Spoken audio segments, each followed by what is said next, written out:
The young man points to a speck of dust and demands attention. The girl, looking tired, continues cleaning without answering. He corrects her, saying that the stain is in the wrong place, and she thinks to herself irritably that if the dust bothers him so much, he should clean it up himself. The guy is surprised by her words, and the girl wonders where he gets such good hearing. He demands that she repeat what she said, and the girl understands that if she doesn't answer, something unpleasant might happen. She indignantly declares that her name is not Hei but Mia. A young man with a cold expression on his face sarcastically remarks that the reason for the poor cleaning was her eyesight. The girl indignantly replies that he himself constantly forgets her name, despite his reproaches. In a fit of irritation, she glances at the man, and he notes with surprise that he was mistaken about her character. The man cautiously asks again what she just said, and the girl hastily makes excuses. The girl in despair wonders how her life came to this. The next shot shows another girl who is tiredly riding on a crowded bus to work, feeling like a slave to the company. One day, having invested all her luck in a single chance, the girl wins an apartment in the lottery. Filled with anticipation, she flies on the wings of happiness to make a deposit. Suddenly, she is overcome with despair and shock because what is happening seems impossible. She finds herself in the body of Mia Fortuna. At first, she thinks it's a happy rebirth into a romantic fantasy world, but she realizes that Mia Fortuna is an ordinary girl with a plain appearance. Compared to other heroes with magical abilities, her own abilities seem unremarkable. The girl's family turns out to be quite ordinary, and her outfit makes it clear that she is a commoner. No one around her reminds her of characters from famous stories, and she begins to doubt that she is the heroine of any novel at all. Having come to terms with the circumstances, she decides to live quietly and enjoy her second life with her grandfather. Grandfather always repeated that cattle's place is in the village, and people's place is in the capital. After his death, taking the inheritance and her savings, she sets off for the capital, sadly remembering that they were supposed to go together. Sitting on a cart on the way to a new city, she tries to maintain her spirit. In the capital of Londinium, a girl comes to a real estate agency. The agent asks her about her budget, and she names a figure of about 50 million giveaways, taking into account the loan. The agent notes that it's not that much, but can still show her a few options. The girl enthusiastically agrees to look at the house first.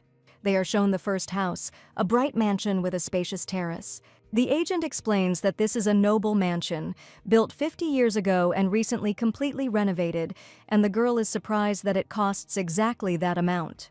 The agent warns that the house is so big that it's easy to get lost in it, and the girl wonders if this mansion is compensation for her previous failures. They are led into one of the rooms, where a gloomy atmosphere reigns and many strange objects appear. The girl looks around the room in horror, not believing that people could actually live here. The agent explains that this part of the house is not used by the owner, which is why the price of the house is especially low, and the girl notices frightening graffiti on the walls. The agent adds that the strange object in the room is supposedly a bed, a gift for new tenants, and the girl is shocked by such a bonus. She anxiously inquires about the fate of the previous tenants, and the agent calmly confirms that he knows about it. The agent, smiling, assures her that all the previous tenants of this place have succeeded and moved away, but the girl secretly doesn't believe his words. She admits that the atmosphere in the house is too scary and asks to see another option, and the agent concludes that the atmosphere is important to her. The agent promises that she will definitely like the second house, and they go there together.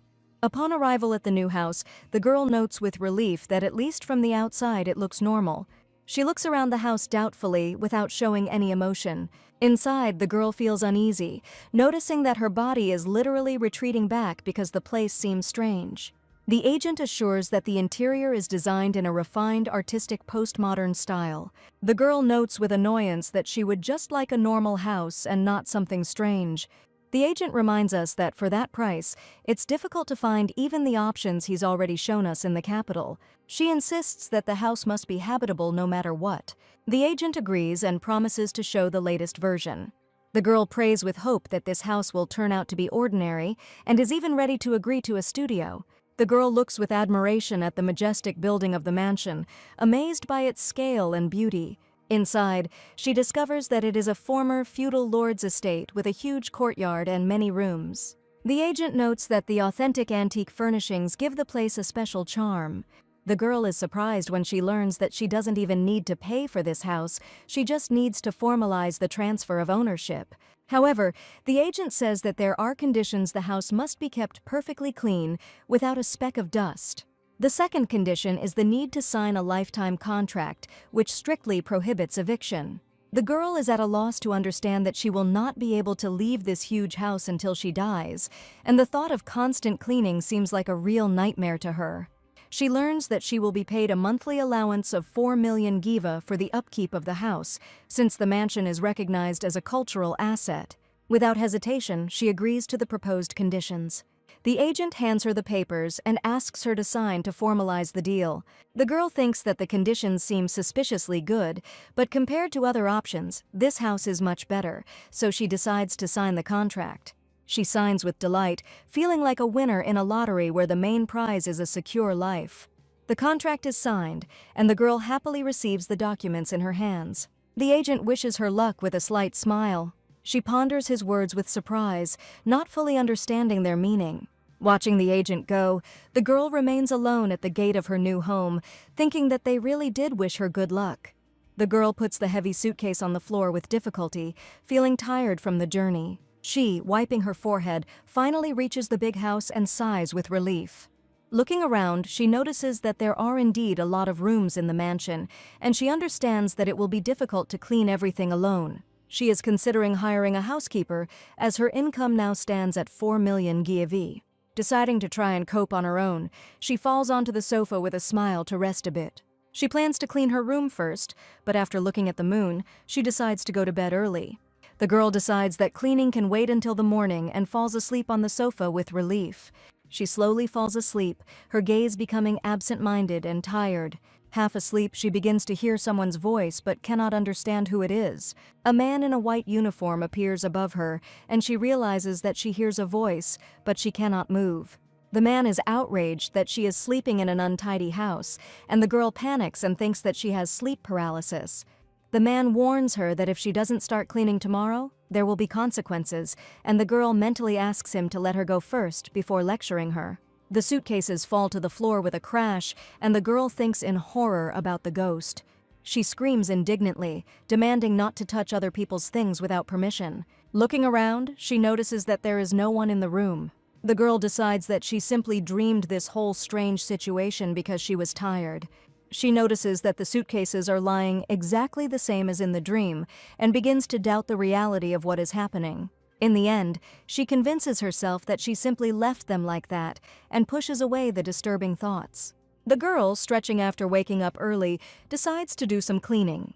She ponders where to start and thinks about doing the laundry, unaware that a ghostly figure is watching her. Standing in a barrel of water, she is surprised at how dirty the water is after washing. Suddenly, someone touches her back and she feels a chill of fear. The girl turns around in fear, trying to understand who just touched her. Having finished her work, she sits down to rest, but the mysterious hand appears next to her again. The girl sighs with relief, deciding to rest a little after work, but at that moment a ghostly hand reaches towards the back of the chair. Suddenly, the chair moves sharply to the side, and the girl falls to the floor in fright, not understanding what is happening. Evening falls on the mansion, filling it with the golden light of the sunset. Tired after a long day, the girl slowly returns to her room, feeling heaviness in her body. Suddenly, a strange light appears on the chandelier and something starts to happen to its mount. The girl looks up in surprise, not understanding what is happening when the chandelier begins to swing. The falling chandelier is reflected in the girl's eyes, and fear hinders her movements. She screams in panic and covers her head with her hands, expecting to be hit. The girl looks in amazement at the fragments of the chandelier at her feet, not understanding how it all happened.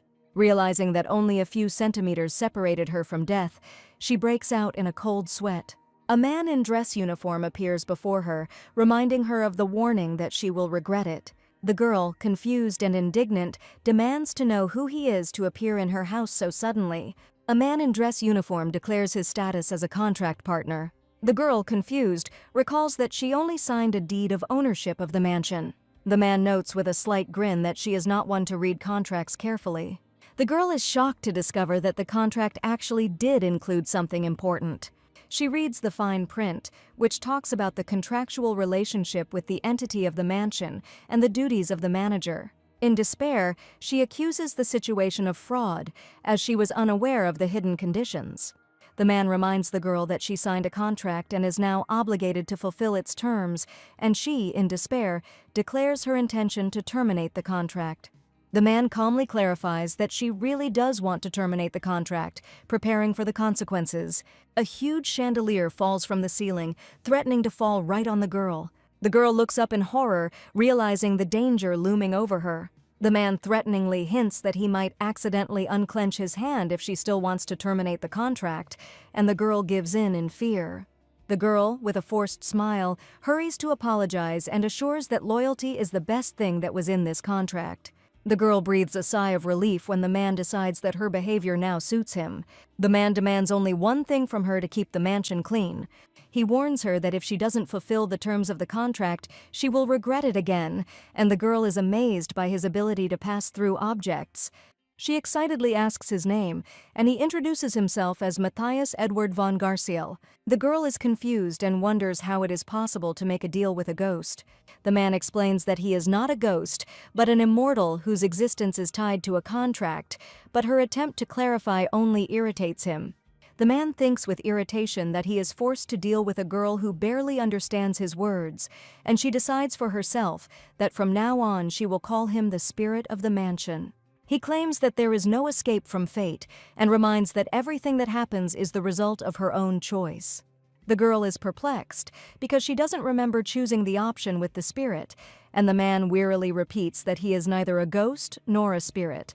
The man thinks that the explanation is enough for her to understand everything and leaves, and the girl, confused, calls him. Left alone, she falls into despair, realizing the hopelessness of her situation. Suddenly, determination awakens in her, and she rushes into action with a cry, refusing to give up. The girl rushes forward in a rage, cursing the realtor for deceiving her and promising to take revenge for her naivety. The girl stops in the middle of the street in surprise and anxiety, not understanding what is happening around her. She notices that the place where the real estate agency used to be is now empty, and she can't believe her eyes.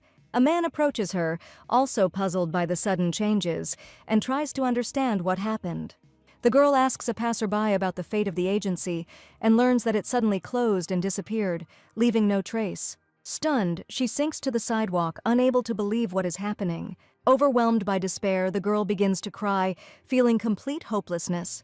The girl, tired of endless cleaning, desperately tears up the grass in the garden, thinking that she can no longer withstand Mr. Park's mania for cleanliness. Against the backdrop of a sunny day and a majestic building, she voices her decision, raising her hand with a tuft of grass. The gaze slides over the facade of the Garciel estate, where everything seems calm and serene. At the Haywood Employment Agency, she is told that the place is blacklisted and they cannot provide contact information. At another agency, Rondarondi, they explain to her that the haunted house scares people so much that no one wants to go there, even if you invite the Pope. The girl asks with surprise and alarm if everything is really that bad. The girl smiles awkwardly, admitting the current situation, and her interlocutor admires her courage. In an empty office, advice is given that finding workers will be difficult, and a suggestion is made to place an advertisement for the vacancy in the newspaper.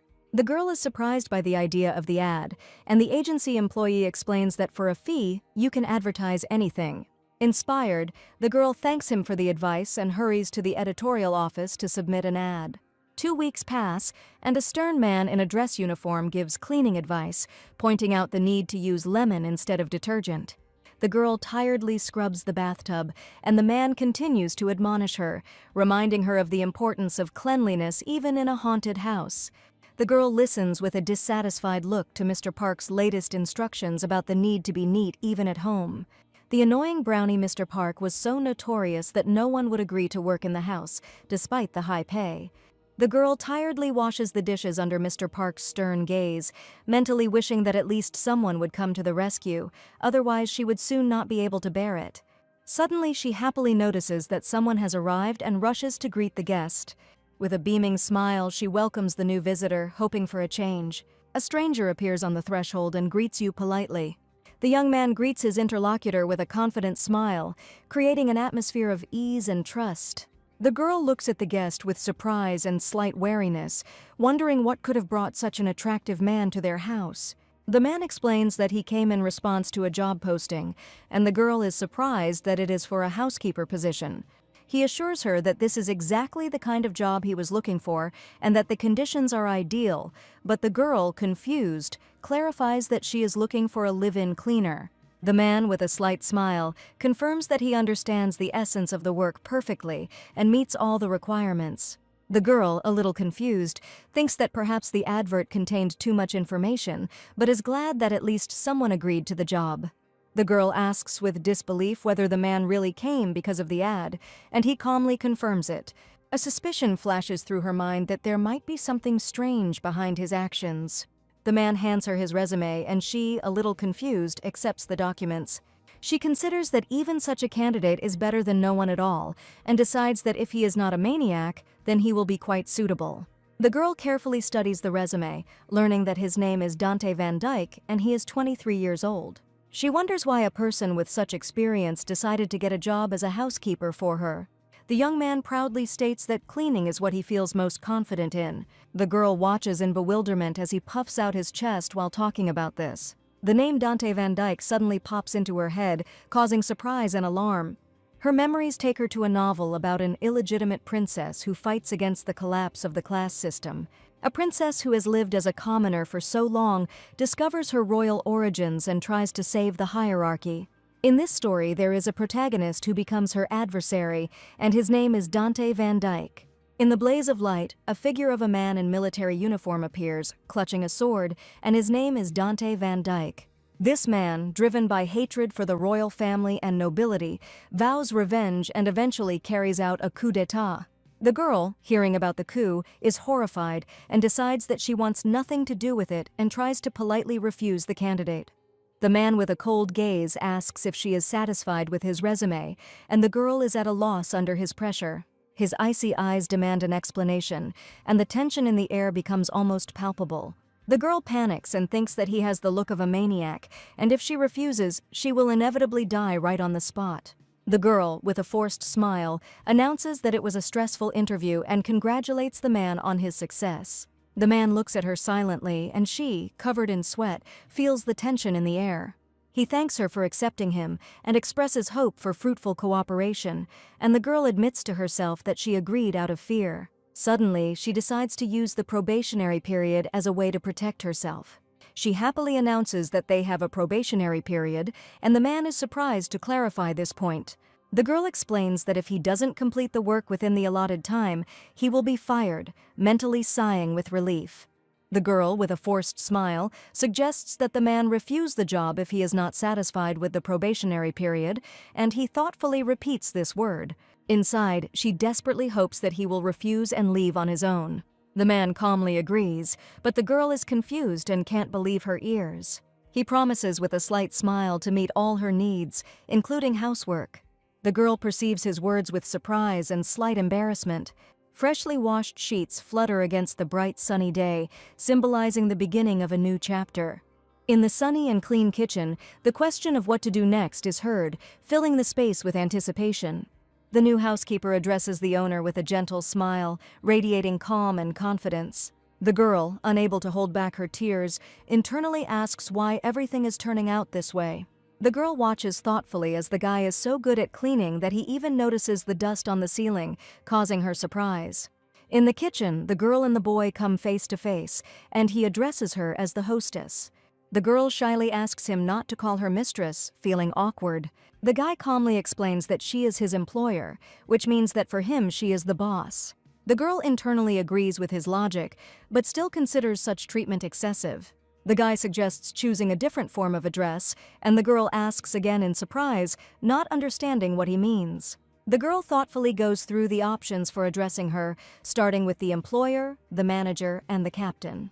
She continues the list, adding boss, young lady, and princess, becoming increasingly confused about the choice. The guy suggests another option to the queen, but the girl abruptly stops him. Tired of being listed, she shyly agrees to be called whatever they like. The guy agrees with a smile and calls her mistress again. The girl realizes with suspicion that she has just been outsmarted. The guy is energetically cleaning. His movements are quick and purposeful. The girl watches him from the window, and the other man remarks that this is the first time he has been so pleased with someone. The man in the white uniform confirms with a serious look that she really likes this worker, and the girl in the garden recalls how she herself was not accepted from the first day. The man indignantly points out that he can't compare her to that guy because she pulls out roses to plant lettuce. The girl, confused, asks if they were really roses and apologizes if they were expensive. The man wearily admits that of course they were roses. In the past, these gardens were famous for their beauty, and the nobility often used them for relaxation. The girl is horrified to realize that the roses were very expensive and is amazed by the grandeur of the garden.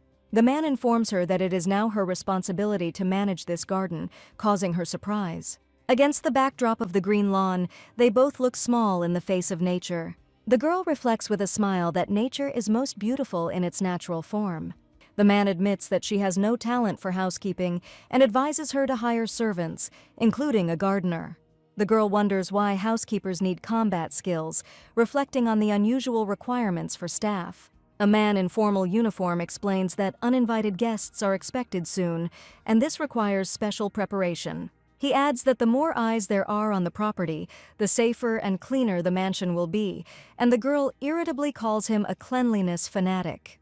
The girl enthusiastically comes up with a plan.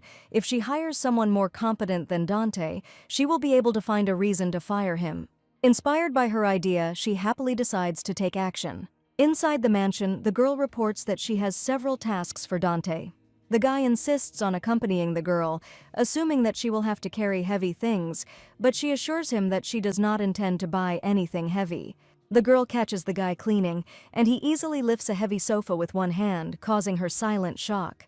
She wonders with bewilderment if there is anyone in this house other than cleanliness fanatics. The girl quickly walks down the corridor, assuring that she will return soon, and the guy calls her worriedly.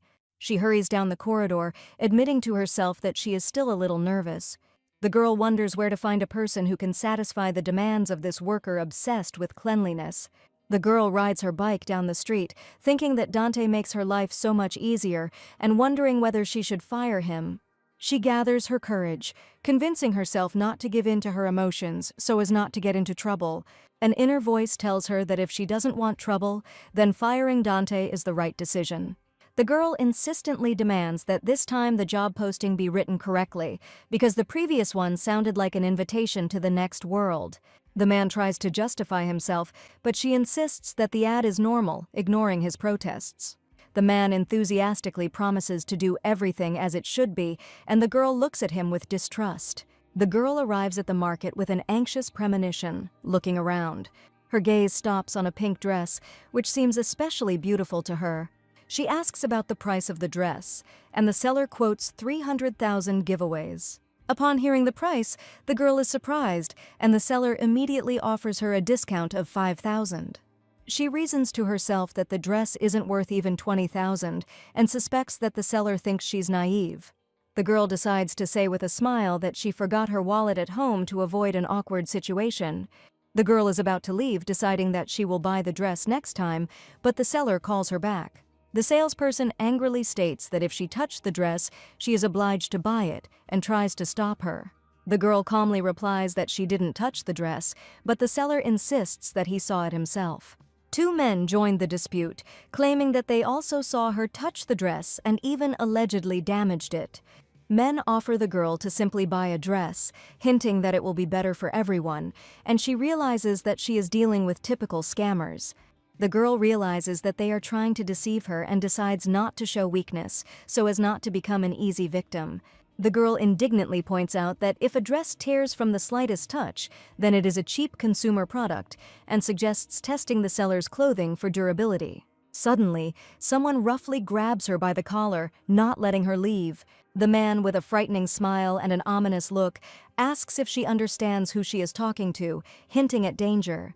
The girl, despite her fear, looks defiantly at her offender, not wanting to give in. The man is angry at her stubbornness, his face distorted with anger. The girl feels pain and internally decides that she needs to get out of this dangerous situation as quickly as possible. Amid the tense atmosphere, someone is stunned by what is happening. A girl and a guy find themselves in an awkward situation while discussing lingerie details, which causes embarrassment for both of them. The guy, confused and with a flushed face, remembers that he wore red underwear today. The girl, seeing an opportunity, decisively strikes. The guy gets hit on the shoulder, not expecting such a turn of events. He screams in pain, and the girl watches his reaction in surprise. One of the men panics and supports the other, who is holding his shoulder and in pain, admitting that his shoulder is dislocated. The girl looks around with anxiety and determination, realizing that it is time to flee. Someone's hand suddenly grabs the girl by the shoulder, not letting her leave. The girl screams in surprise and pain when she is stopped. She falls to the ground, clutching her bruised shoulder and wincing in pain. The man angrily accuses the girl of assault and states that people like her deserve to be treated accordingly. The man screams and clutches his face, struck by the sudden blow. His friend rushes towards him in panic, trying to understand what happened. A girl in a school uniform, overcome with fear, rushes away, driven by an internal scream. She runs down the street and someone watches her, not rushing to pursue her. Finding herself in the forest, the girl breathes heavily, convinced that she has managed to break away. Suddenly, a voice is heard behind her, informing her that she has dropped something, and the girl turns around in surprise, recognizing the voice. A young man with a bicycle appears among the flowering trees and is met by the joyful gaze of a girl. He explains that he followed her out of concern and notes that she almost got into trouble, and the girl thanks him. The girl is surprised to realize that he was the one involved in the bandits' downfall. The young man admits with a slight smile that he only gave a warning so as not to aggravate the situation. The girl asks worriedly if everything is okay with her shoulder after the incident. She assures with a smile that she is strong and everything is fine with her. The man and the girl find themselves very close to each other, their eyes meeting in the soft light of the sunset. The girl, embarrassed and blushing, assures that she is fine, but the man carefully warns about possible pain later. He advises her to see a doctor, but she insists with a smile and energetic gestures that she is completely healthy. The man asks with a serious look about the origin of her pendant, and the girl, surprised, asks what he's talking about. She explains that this is the only thing she has left from her father. The man sympathetically clarifies that her father has died. The girl turns away and admits that she can't say for sure, and the young man is surprised by her answer. She explains that her father was a military mercenary, but one day the army simply sent his things without explanation, and adds that she doesn't remember his face, so she's not very sad. They walk side by side along the path, immersed in silence. The girl curiously asks why the nobleman works as a housekeeper. The young man replies with a slight smile that he simply enjoys cleaning. He explains that at home the servants always stopped him, so he could not do this work. Against the backdrop of the sunset sky, the young man admits that he just wanted to relax, and the girl looks thoughtfully into the distance. There is a light reflecting in her eyes, and it looks like she is about to say something important. A story emerges in his memories of Dante achieving great success in the war and then suddenly retiring. His soul was filled only with hatred for the imperial house, which treated him like cattle. The young man is surprised to realize that these feelings are familiar to him. The girl explains with a smile that burnout is a terrible thing, when you lose motivation and don't want to do anything, and he asks with bewilderment what it is. The girl explains with a smile that constant overwork and stress lead to complete exhaustion. The young man thoughtfully agrees, remembering that too much has happened recently. Evening envelops the garden, and the man advises the girl to rest as it is already late. She realizes with slight confusion that she is indeed tired. Lying in bed, the girl reflects on how Dante seemed strange to her today, and that there was a sense of longing in his gaze, not hatred.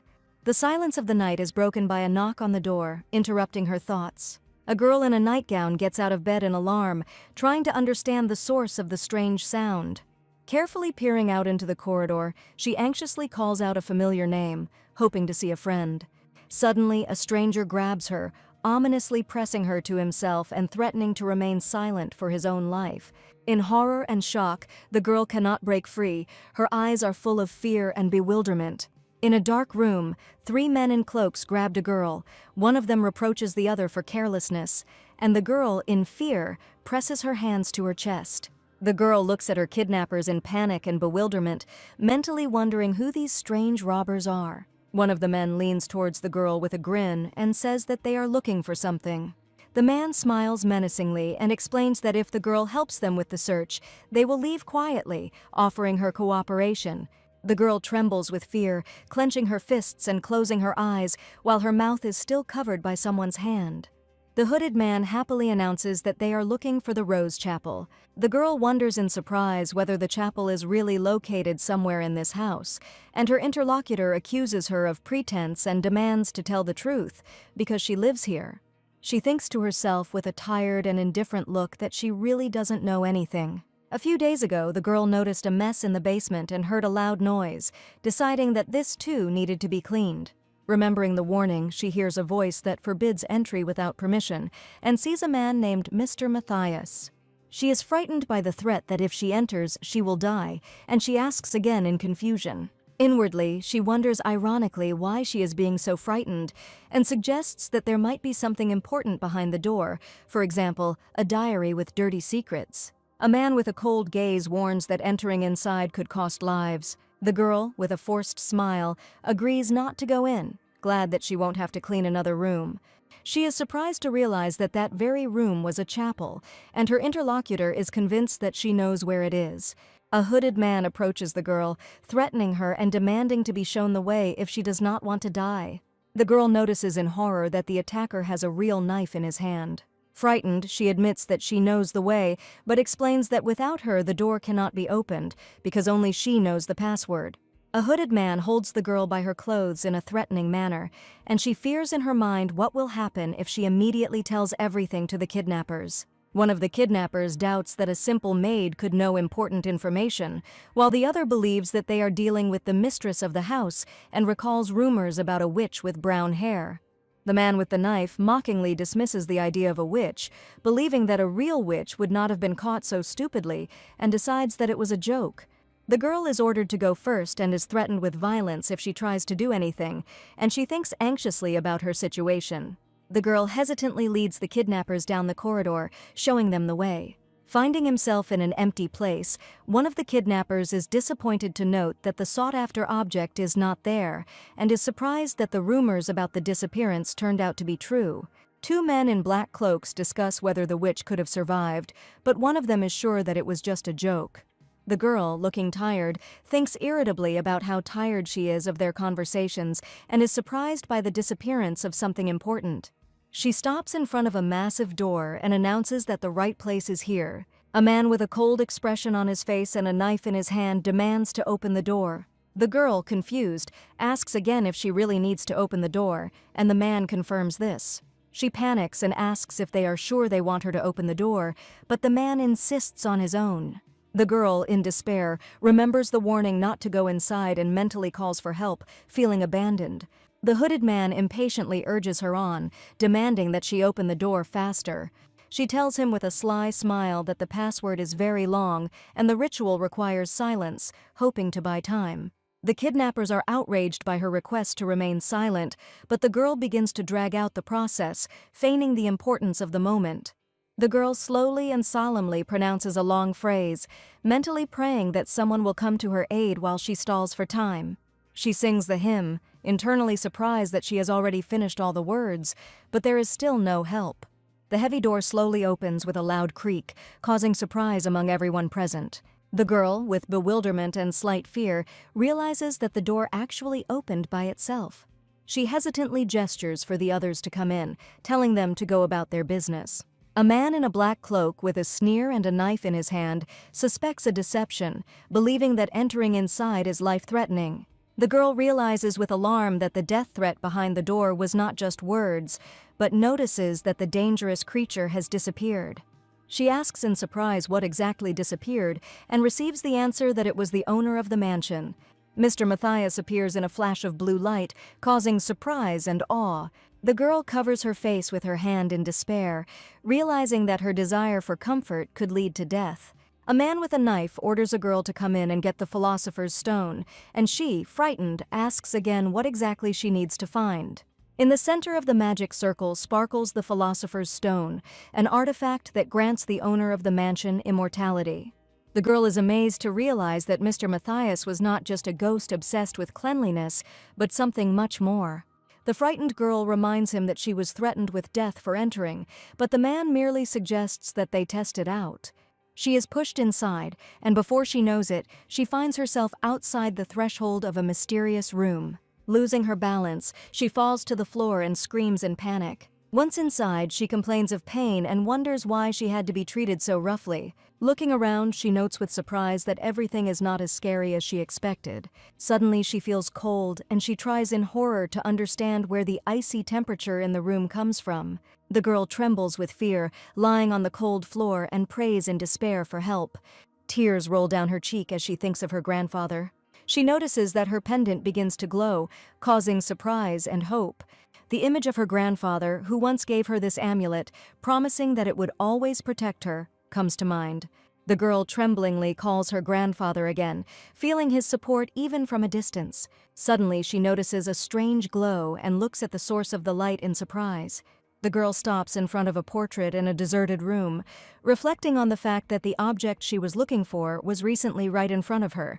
A girl in a white nightgown looks around in surprise, wondering about someone's portrait. She notices the signature on the portrait and reads the name of Saint Mira Rilke.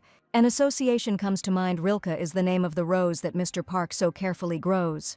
She wonders why the portrait is hanging in the chapel and suggests that it depicts Mr. Matthias's lover before he became a spirit bound.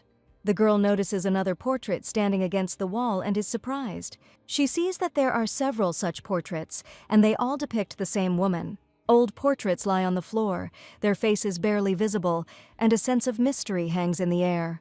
The girl thoughtfully suggests that perhaps all these people once managed the mansion, replacing each other. A man in a black cloak with a stern expression demands a report on the results in 10 minutes. The girl, looking tired, replies that if he is so impatient, he should look for it himself.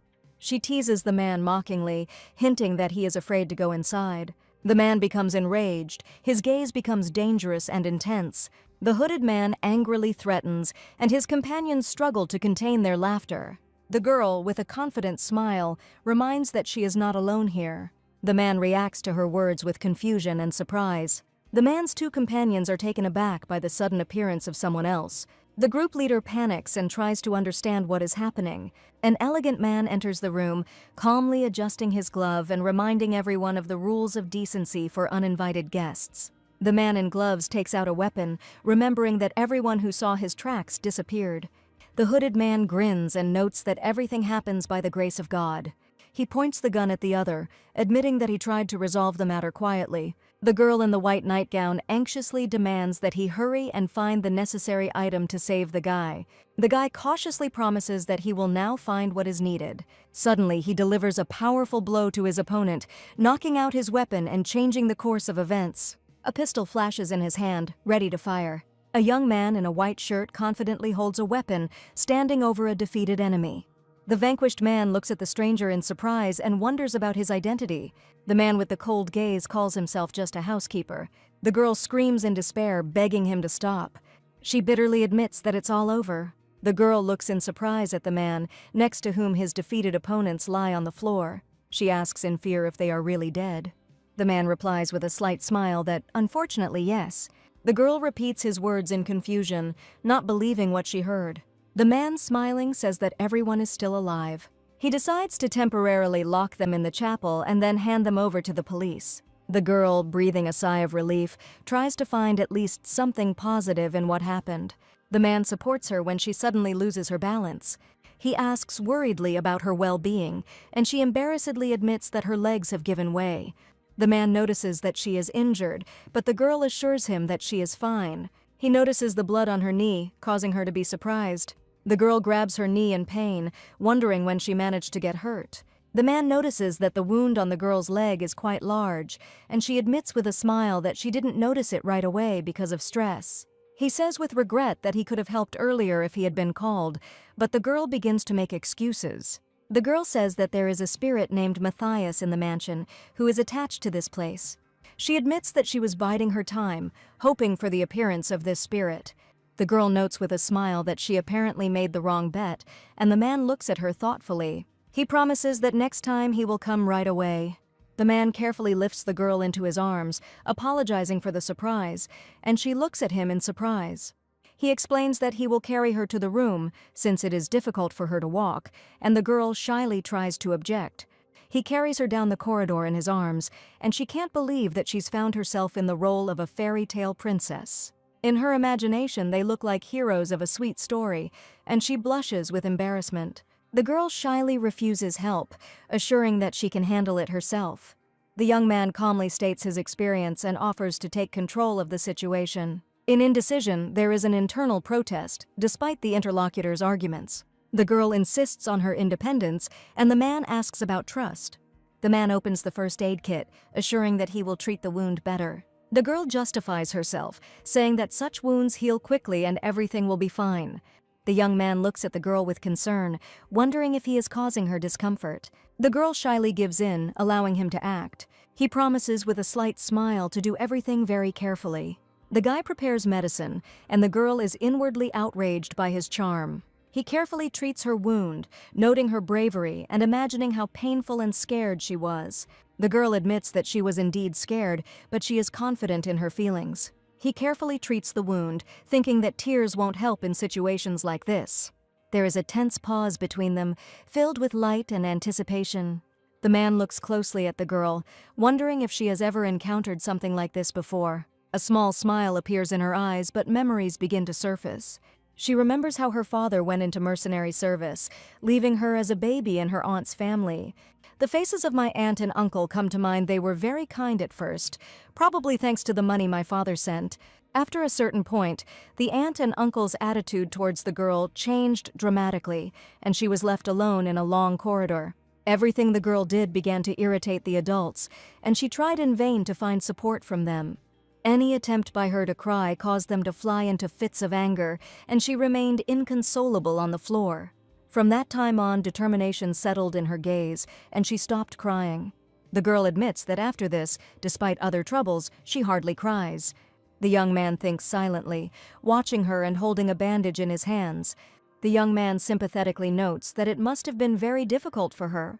The girl smiles through the light and flowers, assuring that she is okay. His gaze softens as he watches her reaction closely. He finishes the bandage and advises her to take it easy for a while. The girl jumps up joyfully, assuring him that she feels completely healthy thanks to his care. In a fit of enthusiasm, she accidentally hurts herself, but does not lose her cheerfulness. The young man notes her restlessness with a smile, but notices that the pain still hasn't gone away. He offers his help in changing clothes with a touch of irony. The girl shyly refuses, assuring that her hands are perfectly fine and she can handle it herself. He accepts her decision with understanding and steps away. The girl breathes a sigh of relief, left alone with her thoughts. She carefully touches her bandaged leg, mentally confirming her suspicions about the pain. For a long time now, she has noticed that even serious injuries heal quickly, and even after falling from the second floor, everything was fine. Such wounds disappear overnight, and the girl is surprised, associating this with the blood of the mercenary. She decides to leave the bandages on out of politeness, since Dante tried so hard to cure her. What is more important to her now is what she was going to do this morning, and she is full of determination. The girl enthusiastically calls for Mr. Matthias, looking for him around the house. She looks under the furniture, demanding that he come out, because she has accumulated questions. A girl peeks out from the bushes, unexpectedly colliding with a young man who notices her in surprise. She justifies herself by explaining that she is looking for someone, and he is interested in her strange behavior. A young man is about to throw out the trash, and the girl suspiciously asks about his intentions. She notices that today is not garbage collection day, and her surprise only grows. The girl enthusiastically assumes that they are talking about thieves from the chapel and asks to take her with him. The young man refuses her with a firm smile without changing his mind. The young man advises the girl to take care because her legs are not yet fully healed, although she is sure of the opposite. The girl insists on her participation because she is the first witness and victim capable of giving accurate testimony. The man tries to object, but the girl resolutely suggests going alone. He agrees with her stubbornness, but asks her to let her know immediately if things get tough for her. To disguise themselves, they dress in civilian clothes so as not to attract attention. In the chief's office, they demand the immediate arrest of the criminals, and the official is surprised by their pressure. The girl and the young man confirm that the suspects are currently at the Garciel estate. The official, hearing this, thinks about it because this place makes him wary. He reports that the investigation will have to be postponed due to a lack of resources, asking for a few more days to pass. The girl is outraged by the need to keep thieves in her own house, and her companion tries to calm her down. The young man apologizes to the assembled crowd by taking off his hat. He introduces himself as the commander of a special magical forces unit, inspiring respect with his status. Despite being on vacation, the hero holds a badge in his hand confirming his authority to conduct an investigation and understands that his rights remain valid. The officer, recognizing the commander, hastens to salute and promises to immediately take up the assigned task. A girl with green eyes and a man with glasses are discussing how all the staff is busy with another assignment, and the man's resume stated that he is a former commander, although in fact he is just on vacation. The man explains that his resignation was postponed and he was sent on leave instead, although the army seems reluctant to let him go. An inner voice notes that it is not surprising, because he is the main character of a love story, and no one would want to part with such talent, after which the man confirms his departure for the evening. A man in a hat approaches a girl, inviting her to go together. The man in the hat repeats his address to the girl with surprise, remembering that he had called her mistress before. The girl with green eyes is shocked and irritated as she thinks about what to do with this housekeeper. She quickly assures that their relationship is purely business and asks not to misunderstand anything. The girl is mentally outraged by the housekeeper's incorrigibility, and he asks her not to call him that so as not to give rise to unnecessary rumors.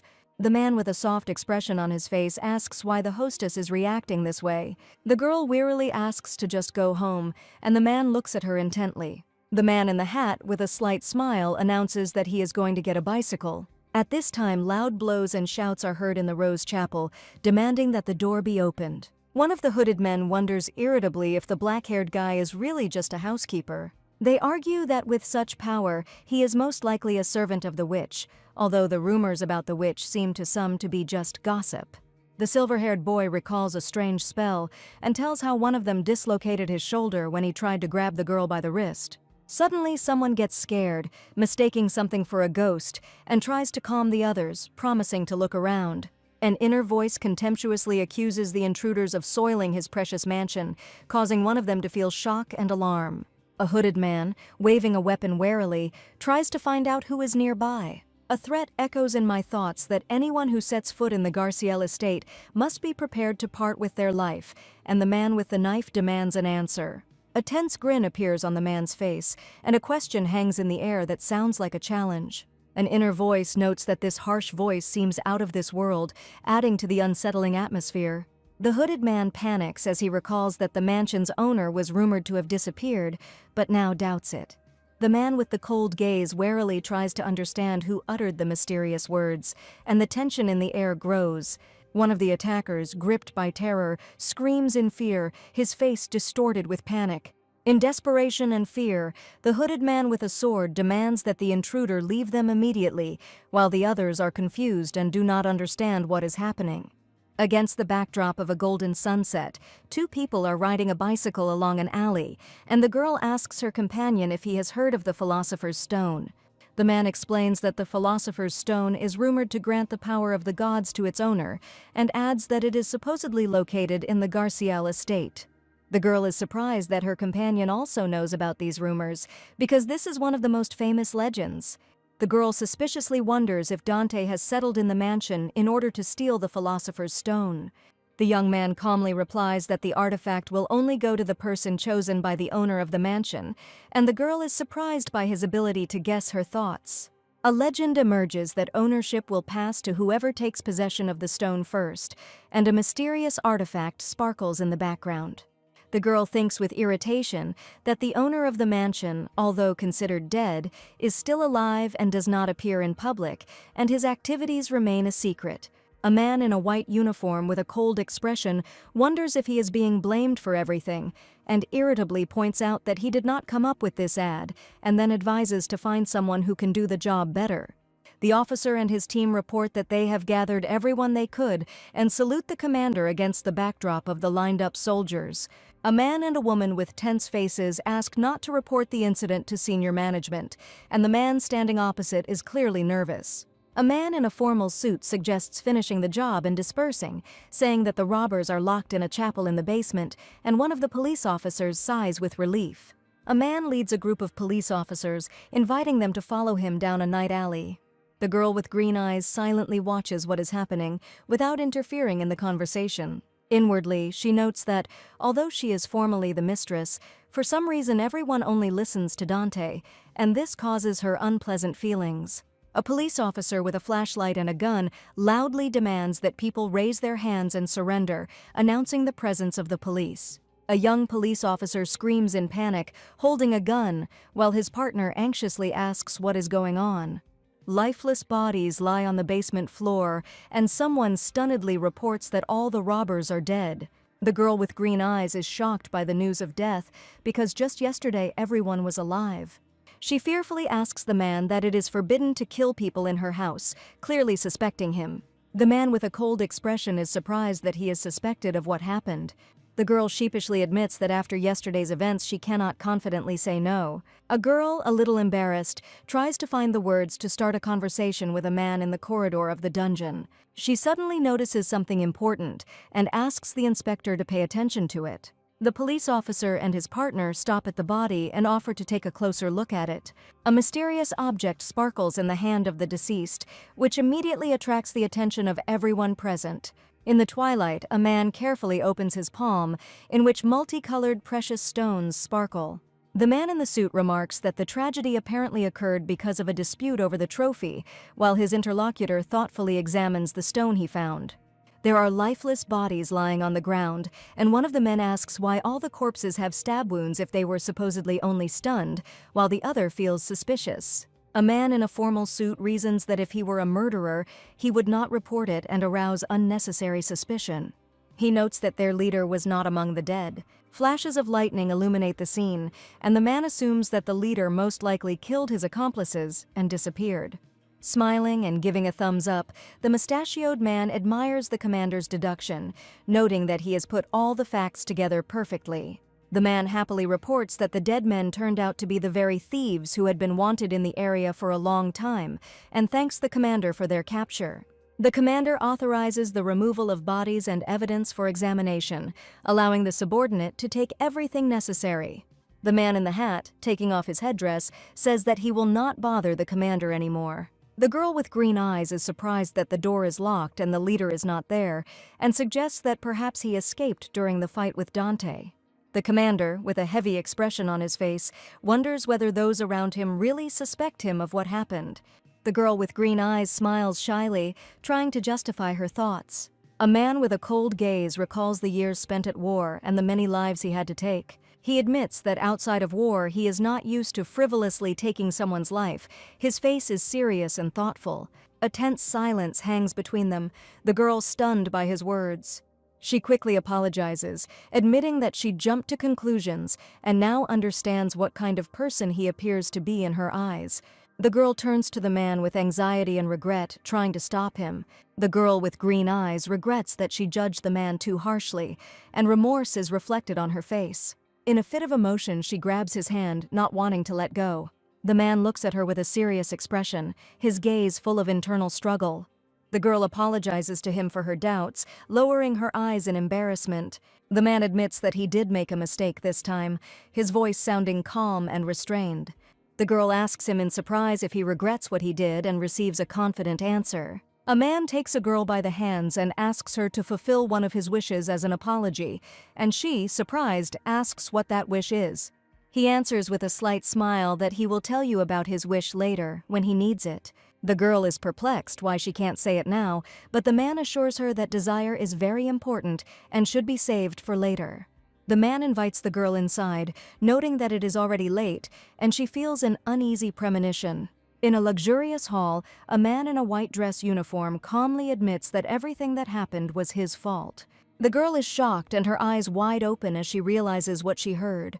The girl, confused, asks the man again, not believing what she heard, and he calmly asks if there is a problem with this. She indignantly accuses him of cruelty and unpredictability, not understanding how he can kill people so cold-bloodedly. The man indifferently reproaches her for being too noisy and uses magic to make the girl shut up. The girl, unable to speak, tries to explain something in a panic, and the man decides to explain the situation to her. He recalls that he could not let the uninvited guests of the mansion go, and cunningly placed the jewels in their hands. The man hoped that everyone would think that the guests had quarreled over the spoils and killed each other. The man reasons that the escapee will spread the news that he is still alive, and thanks to this there will be fewer uninvited guests in the future, and the girl cautiously agrees with this logic. The girl, with a displeased expression on her face, sarcastically agrees with the man, mentally calling him a great savior, and he silently watches her reaction. She calls the man a genius and a wizard with exaggerated admiration, emphasizing his unusual abilities.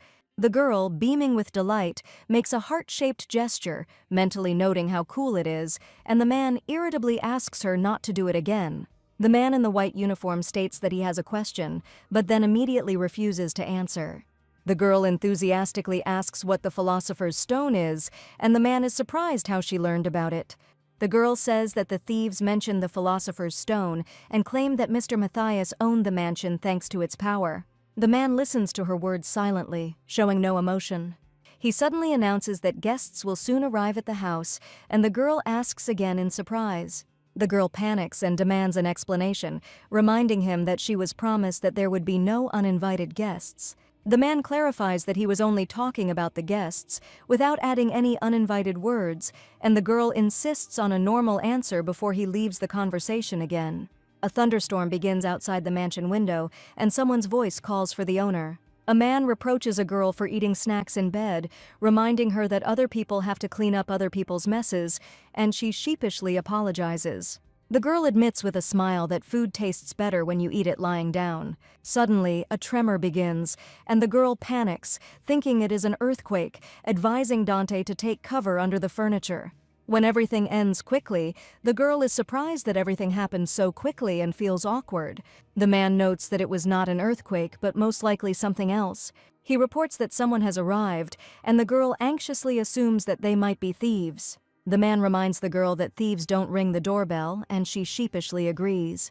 In a luxurious hall, a man discreetly inquires about what has brought guests at such a late hour, while the girl behind him cannot see anything. The girl is confused and doesn't understand what's happening. The new guest explains that he got lost on the way home. 3 knights, a man with long hair, and a boy with pink hair stand in front of the entrance in the rain, who admits that this is why he is late. The pink-haired girl introduces herself as Ezekiel, and the brown-haired girl reacts with surprise.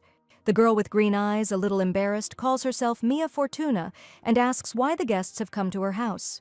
The knight in armor explains that he has come in response to a recruitment advertisement and says that they all want to get a job. The girl is surprised that all 3 of them, including the child, are applying for the job. The knight hands over a folder with a resume, confirming their intentions. Mia, holding a resume in her hands, suspects that the applicants look strange in the middle of the night, but an inner voice tells her that they have been accepted. In the luxurious hall, it is announced that all 3 candidates have been accepted, and the girl with green eyes looks surprised. The dark-haired man realizes that the real owner of the mansion stands before him. The owner of the mansion officially allows the new tenants to stay in the house. The girl is indignant, reminding him that she is the mistress of the house and demands an explanation. The man in uniform calmly says that there are many rooms and offers to choose anyone, and the girl tries to stop what is happening. The new tenants happily thank the landlady, asking which room is more spacious, but she, confused, tries to stop them. The girl holds the papers in her hands in confusion, not understanding what is going on at all. The next morning, she sits at the table, looking at the resumes of the new tenants. It turns out that the man in armor named Killian is a swordmaster and captain of the Imperial Guard. After the coup, both heroes will join the Council of 7, and the mysterious Eluard, commander of a legion of demons, will be the real icing on the cake. The girl realizes that even Dante was not the worst of her nightmares. A new day begins with a man bringing tea to the hostess and greeting her. The girl looks exhausted and tired, which does not go unnoticed. The young man is interested in what the new residents are doing and assumes that everyone is busy with their own business. The girl panics when she realizes that the new employees have already started their duties, and she urgently needs to talk to Mr. Matthias. The young man says that he has a message from the owner of the mansion, and the girl wonders what he is talking about. He explains that contracts with new employees have already been signed, and the girl is amazed at his efficiency. The girl is reminded that if she ever decides to fire new employees, she should remember about the chandelier. The girl panics when she realizes that she will no longer be able to fire the new employees and clutches her head. The young man cautiously asks if she wants to fire them, and she hesitantly agrees. He is relieved by her answer, and she is surprised by his reaction. The girl admits that she thought that her efforts were not enough, since new workers were needed. The young man admits that he was a little offended, but now he feels relieved if it's all about the owner of the mansion. The girl assures with a smile that when it comes to cleaning, no one can compare to their Dante. The girl hurries to look at the new servants, entrusting the cleaning to Dante and leaving unfinished tea. Going out into the yard, she is surprised to notice the changes and cannot believe her eyes. She looks out over a perfectly manicured garden with a fountain and is amazed that it was all done in less than half a day. A knight in armor approaches her and she recognizes Mr. Killian. The girl is puzzled by how the swordmaster dealt with the garden so quickly, but Killian asks if she likes the result. She assures with a smile that she really likes the garden and admits that she is simply amazed at the speed of work. The knight is relieved by the praise, and the girl smiles contentedly. She wonders why such a swordmaster chose their house to work in. Killian begins to explain that his decision is due to certain circumstances. He admits that, having seen Dante hired as a housekeeper, he decided that he too would be treated without prejudice. The girl is surprised to realize that Killian knows Dante and recalls how they participated in the same operation together. She advises the knight to take off his armor at home, since he has been wearing it since yesterday. Killian explains that his armor is a power control artifact and that removing it is dangerous. The girl recalls that the consequences for espers who exceed the limit can be dire. She worries that perhaps the Empire has driven him to this state and wonders if he is in constant pain. The knight assures that he now feels no pain and is calmer than ever. The girl is happy for him, but still finds the armor terribly uncomfortable. She wonders with surprise how he copes with household chores if he can't take them off, and even wash in them. Killian admits that he only takes off his armor when he showers, and the girl is surprised how he guessed her thoughts. She wishes him luck with the garden and hurries back into the house. The girl reflects that the knight seems like a good man, but does not understand how he could lead a coup d'état. A butler with long blonde hair announces that he found a letter in the mailbox. Mia realizes with irony that she now has a demon butler working in her house and considers her life to be unusual. A story about the plague doctor Eluard, who spreads and cures the plague in exchange for souls while remaining a demon to the core, comes to mind. Eluard suddenly decides to become a butler instead of a doctor, and his actions seem mysterious. The girl remembers the letter that was just given to her. It turns out that there had been a mailbox on the property all this time, hidden under the ivy, and the letter that was found was already 100 years old. She is surprised that no one has discovered the box for a century, and tries to understand what is written in the letter, encountering unknown symbols. The girl decides that Mr. Matthias can help, but he suddenly informs her that she spends too little money compared to her income. She asks anxiously about taxes, and Matthias confirms that given the current state of affairs, taxes could become a problem. The girl asks in despair if it is really impossible to reduce taxes, and the butler thinks about her question. He says with a smile that there are several ways to solve this problem. The first method is to make contributions to various organizations, such as a church, and the second is to withdraw cash and provide the tax authorities with fake double-entry bookkeeping. The butler is about to tell her about the third method, and the girl watches his actions with surprise. He unexpectedly takes her hand and asks her to guess for herself, leaving the situation mysterious and intriguing. The girl with green eyes is confused, not understanding what is happening, and looks forward in surprise. A young man with long blonde hair and a monocle smiles as he says an important word. The couple dances among the flowers while the man explains that the post-war marriage policy provides many benefits and that registering the estate as joint property will immediately reduce taxes. The girl, shocked by what she heard, internally admits that the offer sounds tempting, but still hesitates. She admits that she has no one she could marry. The man, smiling, assures that the right person is right here. The girl, confused, clarifies whether it is really about marriage with Eluard, and he assures her of support and security in the future. She reflects that marrying a handsome man who promises to care and protect her for life sounds very attractive. However, the girl admits that she does not want to marry a demon. The man reminds her that there is something important about his demonic nature that she is missing. He comes closer and hints that the demon knows everything about her from head to toe. The girl is surprised, and the man confirms his words with a smile. A man with a mysterious smile promises a girl pleasure that will eclipse everything in this world. The girl, embarrassed and confused, cannot find words to respond to what she has heard. Indignation flares up inside her, and she mentally scolds the impudent demon. She abruptly refuses this option, insisting on finding another way. The man thinks about her words, and the girl eagerly awaits an answer. Suddenly he remembers the time and hurries off to do some business, leaving the girl confused. The girl, irritated, remembers the tax deduction and indignantly turns to the demon. She reproachfully remarks that neither he nor his friend Matthias bother with social conventions and quickly disappear when they cannot answer. An image of a young chef with pink hair appears in her imagination, and she decides that it is time to test his culinary skills because she is very hungry. The girl cheerfully greets the cook and asks if there will be lunch. The boy corrects her with a serious expression, insisting that he be called by his first name, Ezekiel. She insists that if he is small, then she will call him small, and demands that he address her formally, since he is clearly younger. A boy with pink hair reproaches a girl for her informal address, surprised by her foreign habits. The girl decides to herself that since he became the head of the magic tower at such an age, his insolence is forgivable, and she magnanimously turns a blind eye to it. She tries to hide her thoughts by saying that she is simply hungry and asks if there is anything to eat, but is refused. The boy reports that not only is nothing prepared, but there is no food in the house, and complains about the incompetence of Foreman Dyke. The girl is surprised to hear that Mr. Dante was called a foreman and asks about it again. The boy asks with a serious look if she knows Mr. Dante. The girl with green eyes recalls that she often crossed paths with the boy on the battlefield, being surprised by this fact. A battle scene where a boy with pink hair fights comes to mind, and she becomes outraged at the cruelty of the Empire forcing children to fight. The boy reflects on the events of the past, without justifying the coup, and is surprised by the sudden silence around him. The girl invites the boy to go with her to the market, believing that he should get to know the place since he will now be cooking. The boy wonders who allowed her to use his nickname and is perplexed by her address. The girl says that she will wait for him outside, urging him to get dressed and go out, and the boy remains slightly confused. The pink-haired boy sighs heavily as he prepares to go outside.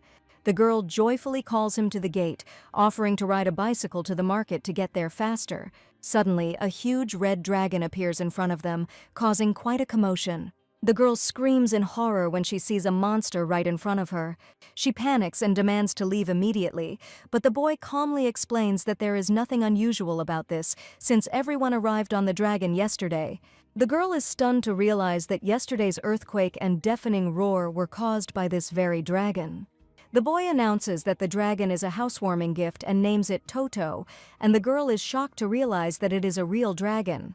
The girl is confused and thinks that giving a living creature as a gift is clearly too much. The boy calmly decides that if that's the case, he'll turn the dragon into cutlets, which confuses the girl. He adds that Killian will be heartbroken, since it was he who saved the dragon from the underground fighting. The dragon sadly says goodbye and prepares to leave. The girl, in a panic, stops the boy, promising to take care of the dragon and raise it herself. The girl notices with surprise that if you look closely, the dragon even seems cute. She is at a loss as to where to keep such a large pet, since even their spacious yard is too small for Toto. The boy agrees that the creature is indeed quite large. Suddenly, the dragon shrinks to a miniature size, making a cute sound. The girl notes with delight that the dragon has become small. She is touched as she plays with the shrunken Toto, and the boy eagerly reminds her of their trip to the market. A girl enthusiastically chooses baked goods at the market, and a boy with a displeased look reminds her that she needs to buy groceries. She firmly states that if she is going to make the boy cook everything, then she needs to choose as much as possible. The girl suddenly tenses up when she hears her name and becomes wary. A man with red hair appears in front of her, smiling and reminding her of an old meeting. The girl excitedly reports unexpected events, and the boy looks at her in surprise. She remembers that she might have left the gas on and suggests that they check it together. Suddenly, someone grabs her hand, calling her name. A young man with red hair and a smug smile appears in front of her. He addresses the girl, reminding her of their long separation and calling himself her cousin. Irritation flashes in her eyes, because this man was one of the nightmares of her childhood. Little Mia Fortuna, a 5-year-old girl, stands with her head down in the rays of light. Someone older approaches her, threatening to take away even her bread, so that she understands that she should be grateful. Mia, trembling, struggles to utter words of gratitude, while ridicule is heard around her. They laugh at her and humiliate her, calling her an orphan and a beggar, and she runs away. The girl runs, realizing that the environment in which she lives shapes her personality. Despite her adult consciousness, finding herself in the powerless position of a child, she feels completely helpless. Mia, frightened and holding the bread to her face, flinches as a woman bursts into the room screaming. The girl looks at the accuser in confusion, not understanding why she is suspected of theft. Mia's aunt, Gertruda Murray, angrily reports the brooch missing, blaming her niece. Mia desperately tries to justify herself, but no one listens to her words. A girl in a blue dress enters the room, attracting attention. A sly smile appears on the girl's face, and the stolen brooch sparkles in her hand. The girl, her face frightened, freezes upon hearing the accusation. A thief's cry is heard directed at her, and memories of daily humiliation and abuse torment her. Mia is stunned by the news that she will now have to work in a factory. A woman with a cold expression on her face says that her father does not send money, so the girl will have to earn a living herself. Over a cup of tea, a dismissive reproach is heard that she cannot even be hired as a servant, because she is no good for anything. Mia desperately tries to object, but her voice trembles with fear and resentment. The girl leaves the house after work, wraps herself in a coat, and feels a piercing cold. She walks along a snowy street, surrounded by silence and winter emptiness. Stopping, she looks thoughtfully to the side, immersed in her thoughts. A young man in a cap approaches her and hands her a letter, asking if she is from the mansion. The girl, confused, admits that she cannot read, accepting the envelope. Hearing that the letter was addressed specifically to her, Mia Fortuna, she opened her eyes in surprise. The girl, in desperation, grabs the boy's hand, asking him to read the letter, which she cannot understand herself. The boy, a little embarrassed, begins to read the letter aloud, peering at the lines. It turns out the letter came from her grandfather, who had been trying to contact her, but all attempts were unsuccessful. The girl asks the boy to write back to his grandfather and tell him in detail everything that happened to her. Thanks to this letter, she was able to let go of the past and start a happy life next to her grandfather. Sometime later, a girl in a black dress stands at her grandfather's grave, saying goodbye to him and expressing her sadness. At the cemetery, a woman in a hat approaches a girl in mourning, reminding her of family ties and the past. The woman, feigning sadness, asks why her visit raises questions and justifies her appearance. She remarks with feigned admiration how the girl has changed since their last meeting, while the girl silently holds a portrait of her grandfather. The woman suddenly starts talking about marriage, hinting that it's time for the girl to think about a groom. In passing, she mentions a profitable match with a count with large land holdings. The woman insists that this is a great opportunity, and the girl reacts to her words with surprise and indignation. The woman, with a smug smile, promises to take care of her grandfather's inheritance, confidently taking everything into her own hands.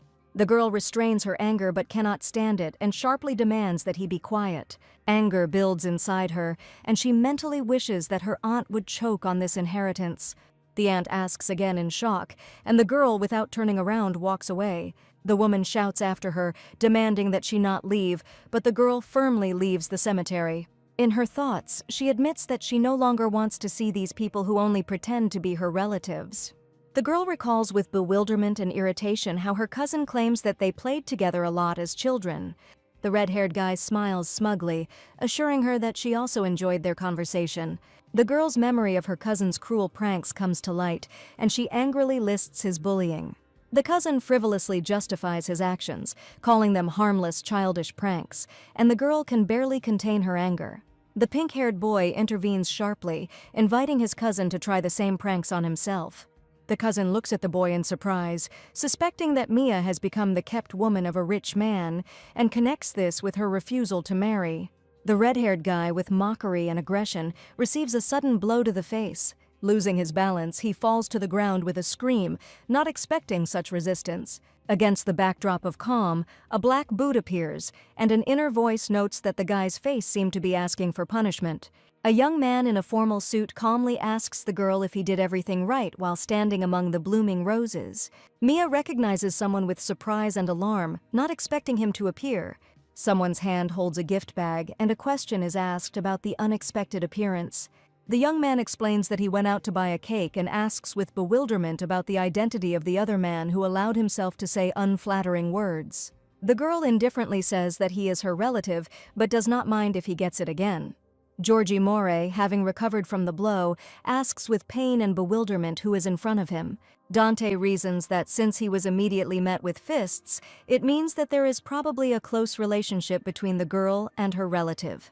The girl accepts the box with the cake in surprise, not understanding why she needs it. Georgie smirks and throws out an insult, provoking the man in the suit. Mia, holding the cake, watches the fight unfold with alarm, realizing that things have gone too far. The insulted guy cries out in despair about his future fame and threatens to complain to the police. Dante looms over his opponent, forcing him to beg for mercy. The man reminds her that she should apologize not to him, but to the girl, who is watching what is happening in confusion. Georgie, looking down in embarrassment, stands uncertainly in front of the girl. He struggles to apologize, clearly feeling awkward. Mia smiles and wonders if he is even capable of saying such words, as she had doubted it before. She comes closer and calls him by name, lightly touching his forehead. The guy reacts indignantly to her touch, not understanding how she dared to do such a thing. Dante, with a cold gaze, reminds the boy of his mistakes, and he quickly agrees, answering fearfully. Georgie, with his head down, awkwardly apologized to the girl for his rudeness and bullying, even recalling the incident with the stairs. He exclaims in irritation that he has already apologized, but receives a sharp blow from the man in the suit. The boy falls to his knees, a dark atmosphere hanging over him. The girl and the man watch in silence. Mia covers her mouth with her hands in surprise and embarrassment, not believing that she just heard Georgie squeal. The man with a soft smile invites the girl to leave here. The girl happily agrees, walking past the guy and stepping on his foot, causing him to cry out in pain. Mia asks what kind of cake was bought and is told it was strawberry, and the red-haired guy suppresses his irritation. Georgie, angry and beaten, threatens that two more will regret it, but hears in response that he is hopeless. Ezekiel reacts with surprise to his adversary's words, stating that he has met many people like him. Ezekiel easily repels his opponent's attack, thinking that no matter how much they are beaten, the essence of such people does not change. The red-haired boy is sent flying into the sky by a powerful blow and is threatened with more serious consequences if he appears again. Mia watches in amazement as a huge fountain of water shoots up after the boy falls. Georgie, choking and coughing, struggles to his feet, outraged by what has happened. The girl covers her mouth with her hands in shock, not believing her eyes. By the fountain, against the backdrop of sun splashes, the company watches the humiliated boy, and the atmosphere is filled with relief and completeness. Ezekiel calmly remarks that he acted fairly. Dante, in a formal suit, says with a slight smile that he was simply doing his duty. Mia looks on with tender gratitude and relief, her eyes shining with joy. The two friends exchange short phrases, and in their thoughts there is gratitude that they managed to avoid awkwardness in front of Georgie today. Memories take the heroine back to the past, when simple childish kindness once gave her a meeting with her grandfather and happiness. Her grandfather's gentle look and warm smile remind her that it was from small acts of kindness that her current life was formed. In the evening, the three walk along a sunset-lit street, discussing dinner and deciding to save the cake for dessert, enjoying the peace and comfort. The next morning, the girl remembers that although she had eaten her fill, the taste of the food Izia had prepared was terrible. Izia enthusiastically takes up cooking using magic, and the girl, in despair, asks him not to resort to magic in the kitchen. Mia regretfully realizes that she was wrong about the new chef's abilities, but decides to trust his promises to train. At this moment, her attention is completely occupied by a mysterious letter found in the mailbox, the meaning of which she cannot understand. A man in dress uniform appears in the garden, and the girl immediately recognizes him as Matthias. She joyfully runs up to him with a letter in her hand, hoping to ask for help. Matthias, with a cold expression on his face, immediately refuses without listening to the request.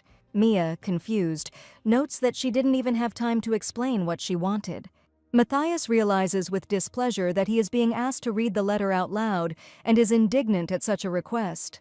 The girl, offended and tired, wonders why this is so difficult for him, but he reluctantly agrees. She notes to herself that he is completely adamant, but she cannot simply let go of such a rare opportunity to talk to him. The heroine decides to ask him just one question, without losing hope of getting an answer. She asks about the Philosopher's Stone, which she assumes is in Matthias's possession. Mia nervously insists that as the manager she must be aware of the estate's important affairs, standing opposite a man in a white suit in the middle of a blooming garden.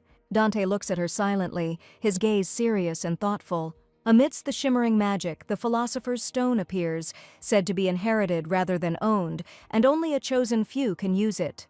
The girl is surprised to realize that a man named Matthias also doesn't know where someone important is. Matthias looks down and remains silent, clearly not having an answer.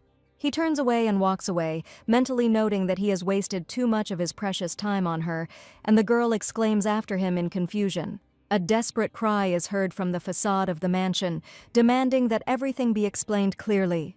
Mia irritably wonders if the man has money and is outraged by his unpredictability. At this time, a young man named Dante carefully dries clean dishes, surprising those around him with his activity. The girl offers Dante her help with a smile, and he reacts to her initiative with surprise. Dante politely refuses help, assuring that he can handle it himself.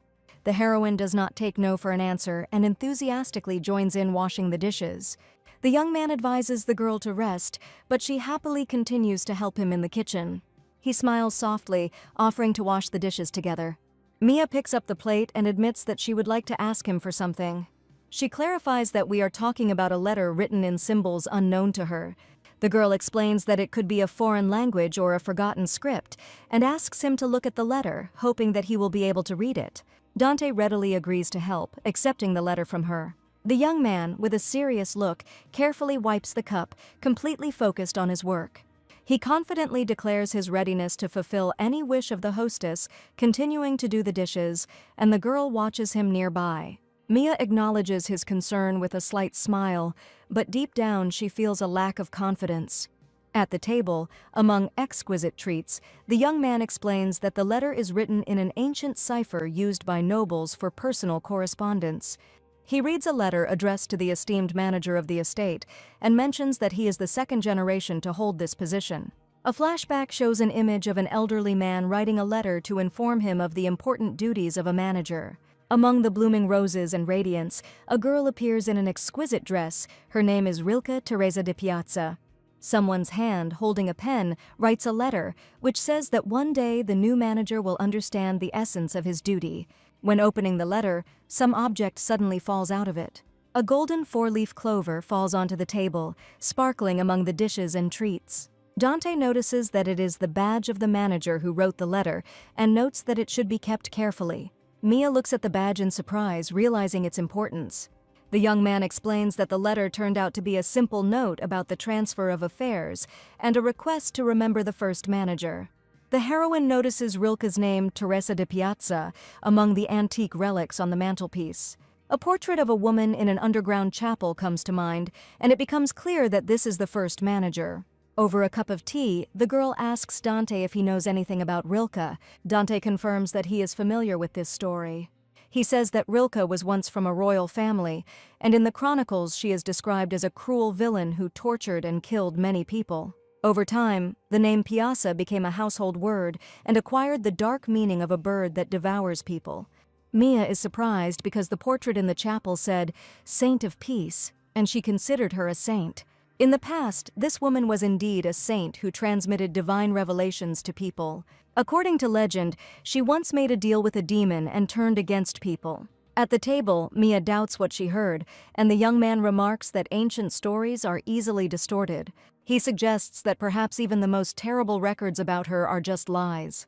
Dante smiles and compares the rumors about the witch who commands the black demon to the story of Rilke, and the girl is surprised to hear about the demon. The girl, having thought about it, comes to the conclusion that the historical records about Rilke may also be false. The question arises as to whether there is any evidence left about the descendants of the Piazza family. The answer is that all the heirs were executed, and no one from the family could remain. The image of the last of the royal family, left alone in the old mansion, emerges. Mia admits that when she first arrived here, she also felt a little lonely. The young man asks her with interest whether she was very lonely, and the girl assures her that everything is fine now. She admits with a smile that she no longer feels lonely because now Mr. Dante is by her side. Having finished his tea, he looks at his interlocutor with a slight smile, feeling calm and warmth. Dante, with a gentle smile, promises to be by her side all her life so that she never feels lonely, and a cozy atmosphere reigns at the table with tea and desserts. Mia, crossing her arms, agrees with a slight smile, but there is uncertainty in her voice. Suddenly her eyes widen in surprise, the thought of what was said flashing through her head. She realizes that his words sounded almost like a marriage proposal, and embarrassment shows on her face. The man smiles sincerely, unaware of her inner storm. Mia, blushing, excitedly asks again what exactly he meant. The heroine accidentally spills her tea, awkwardly apologizing, but is told that everything is fine. She offers to clean up after herself, but the young man quickly takes control of the situation, surprising her with his speed. Mia smiles with relief, glad she managed to drink some tea before the incident. Dante carefully wipes the table, mentally confirming that he really does need to be near her. The girl, all blushing, touches her face with her hands, shocked by what is happening. The man says with a gentle smile that he must help her with what she cannot do. The heroine freezes with her hands near her face, suddenly realizing something important. Her gaze becomes thoughtful. She comes to the conclusion that the young man is simply worried about the order in the house, and her facial expression changes to slightly irritated. The girl looks away with a tired and dissatisfied look, immersed in her thoughts. Suddenly she is overcome with panic. She begins to get nervous and blush, not knowing how to react to the situation. Dante looks at her in surprise, and she, embarrassed, enthusiastically declares that she will entrust him with all the household chores. Mia suddenly remembers the urgent matter and leaves hastily to hide her embarrassment. The girl runs out of the room in a hurry, saying on the go that he can handle the rest himself, and the young man remains confused. He looks after her in confusion, not understanding what happened. The corridor is silent, filled with light and the echo of her quick steps. Stopping at the door, the girl admits that Mr. Dante is becoming a real disaster for her peace of mind, and almost gives in to her feelings. She remembers that she initially didn't want to get involved with him, but now she doesn't recognize herself. Her gaze reflects confusion and inner turmoil. The heroine stops in the corridor, illuminated by soft sunlight, as if thinking about something important. The evening silence envelops the house, and through the window one can see a cozy room filled with peace. The knight and the young man's gaze meet, and a tense conversation begins between them. The young man doubts that the girl is capable of what they say about her, and shares his thoughts with the knight. Ezekiel reminds him that Hontail only obeys those stronger than him, and looks at him with reproach. The knight, still unsure, tries to object, but his words sound uncertain. In a purple whirlwind of emotions, the girl gets lost in her own feelings, without even realizing it. Ezekiel warns against judging by appearances, for true strength can be hidden. The knight, slightly embarrassed, confirms his words, pressing his hand to his chest. In a sunny clearing, a boy and a knight are standing under a tree when they hear a scream. Mia desperately tries to drag the little dragon away from the garden bed, protecting her cabbage. The boy, watching what is happening, notices that the girl has put her soul into her garden. The heroine, looking tired, pulls the little dragon away from the cabbage, not giving in to his pitiful look. She sternly warns the dragon that if he doesn't stop being naughty, he'll be in trouble. Ezekiel suddenly feels magical energy. His gaze becomes serious. In a comical fit, the girl flicks the dragon on the forehead to teach him a lesson for his pranks. The dragon was in complete shock, not believing that someone dared to hit him, because even his father did not allow such a thing. The dragon flies away, and the girl threatens that next time the punishment will be harsher. The knight gently places his hand on the boy's shoulder, trying to calm him down and assuring him that nothing serious had happened. The boy, with a determined look, clenches his fist filled with magic and warns not to relax. The knight is about to say something, but he is interrupted and looks confused. Mia indignantly reports that the dragon ate all the cabbage and demands action from the knight. The knight sheepishly admits that he should have kept a closer eye on the dragon. The heroine calmly explains that the owner is always responsible for a pet, and the knight clarifies what she means by responsibility. The girl, with a serious expression, demands that all the eaten heads of cabbage be restored by tomorrow, and the knight in the helmet is stunned by her words. She smiles and admits that she was joking when she suggested simply buying new seedlings and replanting them. The knight, struck by her words, repeats the hostess with embarrassment, and his comrade is surprised at how quickly he fell for the bait again. Mia laughs, and the knight looks at her with delight, calling her mistress. A man approaches them and asks worriedly if anyone near them has used magic. The heroine calmly replies that no one used magic, perhaps he imagined it. The characters' glances intersect, tension and uncertainty hang in the air. Ezekiel looks puzzled but tries to hide her feelings. Dante announces with a smile that the hostess has guests. The girl with green eyes is surprised, because she wasn't expecting anyone. Two people appear on the threshold, their shoes and clothes standing out against the background. The new arrivals introduce themselves as an aunt and uncle, their appearance shrouded in mystery. A look of alarm appears on her face as she realizes what is happening.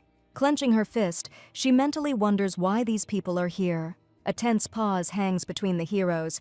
The girl lowers her gaze. The servant notices her confusion and offers to drive away the uninvited guests, but she only reacts with confusion. Mia firmly says that she wants to meet with the guests to ask them not to come again, and the servant agrees with her decision. Despite the words spoken, she feels insecure when left alone with them. There is silence between them, and the girl looks depressed. She shifts hesitantly from foot to foot, unsure of what to do next. The heroine anxiously asks the servant to go with her, and he looks at her carefully. She holds his sleeve tightly, sensing that the upcoming event will be quite interesting. His gaze reflects determination and inner support, as if he is ready to be there no matter what. He smiles softly, reminding her of his promise not to leave her alone. His hands are shaking slightly, but he tries to stay calm for her sake. Mia looks at him with surprise and slight embarrassment, feeling warmth and support. A boy with pink hair watches from afar behind them, following them with his gaze. His face expresses silent alarm and wariness. He remains to the side, watching what is happening. The huge mansion sparkles in the rays of the sun, striking with its grandeur and size. A woman in a purple dress and a man appear at the gate, discussing the need to take the girl with them. The heroine decisively goes out to the guests together with her servant, asking them directly about the reason for their visit. The woman in purple greets her with feigned concern, welcoming her as if she were family. Mia remains wary and repeats her question, wanting to know the true purpose of their appearance. The guests explain that they learned of her whereabouts thanks to a recent meeting with a mutual friend, and hint at an important conversation. Smiles affably, trying to remain calm in front of the guests. The woman in purple theatrically takes offense, reproaching the girl for her coldness. She continues to complain, recalling the difficulties she allegedly faced while raising her. A look of surprise and confusion appears on the woman's face when her words do not produce the expected effect. Mia and her servant react tensely to the announcement of family ties, feeling an internal protest. The girl can hardly contain her emotions, repeating the word family to herself, as if not believing its sincerity. A look of determination appears in his eyes when the situation gets tense. The woman in purple tries to end the conversation with a smile, but is interrupted. Dante stands between the girl and the guest, firmly defending his hostess. The woman notices with irritation that, judging by his clothes, he is just a servant. He calmly and confidently declares that they live together, without hiding his feelings. The guests are stunned and cannot hide their surprise at what they hear. Mia panics and tries to explain the situation, blushing and losing her composure, mentally clarifying that her assistant simply lives in the house. The woman in purple suspiciously asks if there is more to their relationship than just work. The heroine, with cold determination, makes it clear that she is not obliged to answer such questions. The woman irritably demands that he watch his words and reminds him of family ties. The young man calmly sums things up by suggesting that they don't meet again. Suddenly, the woman grabs the girl's hand, not wanting to let her go so easily. The woman, with a forced smile, reports that the count she spoke of earlier still wishes to marry the girl. Mia understands with irritation the true reason for her relative's sudden visit. She angrily pushes the woman's hand away, not wanting to submit to someone else's will.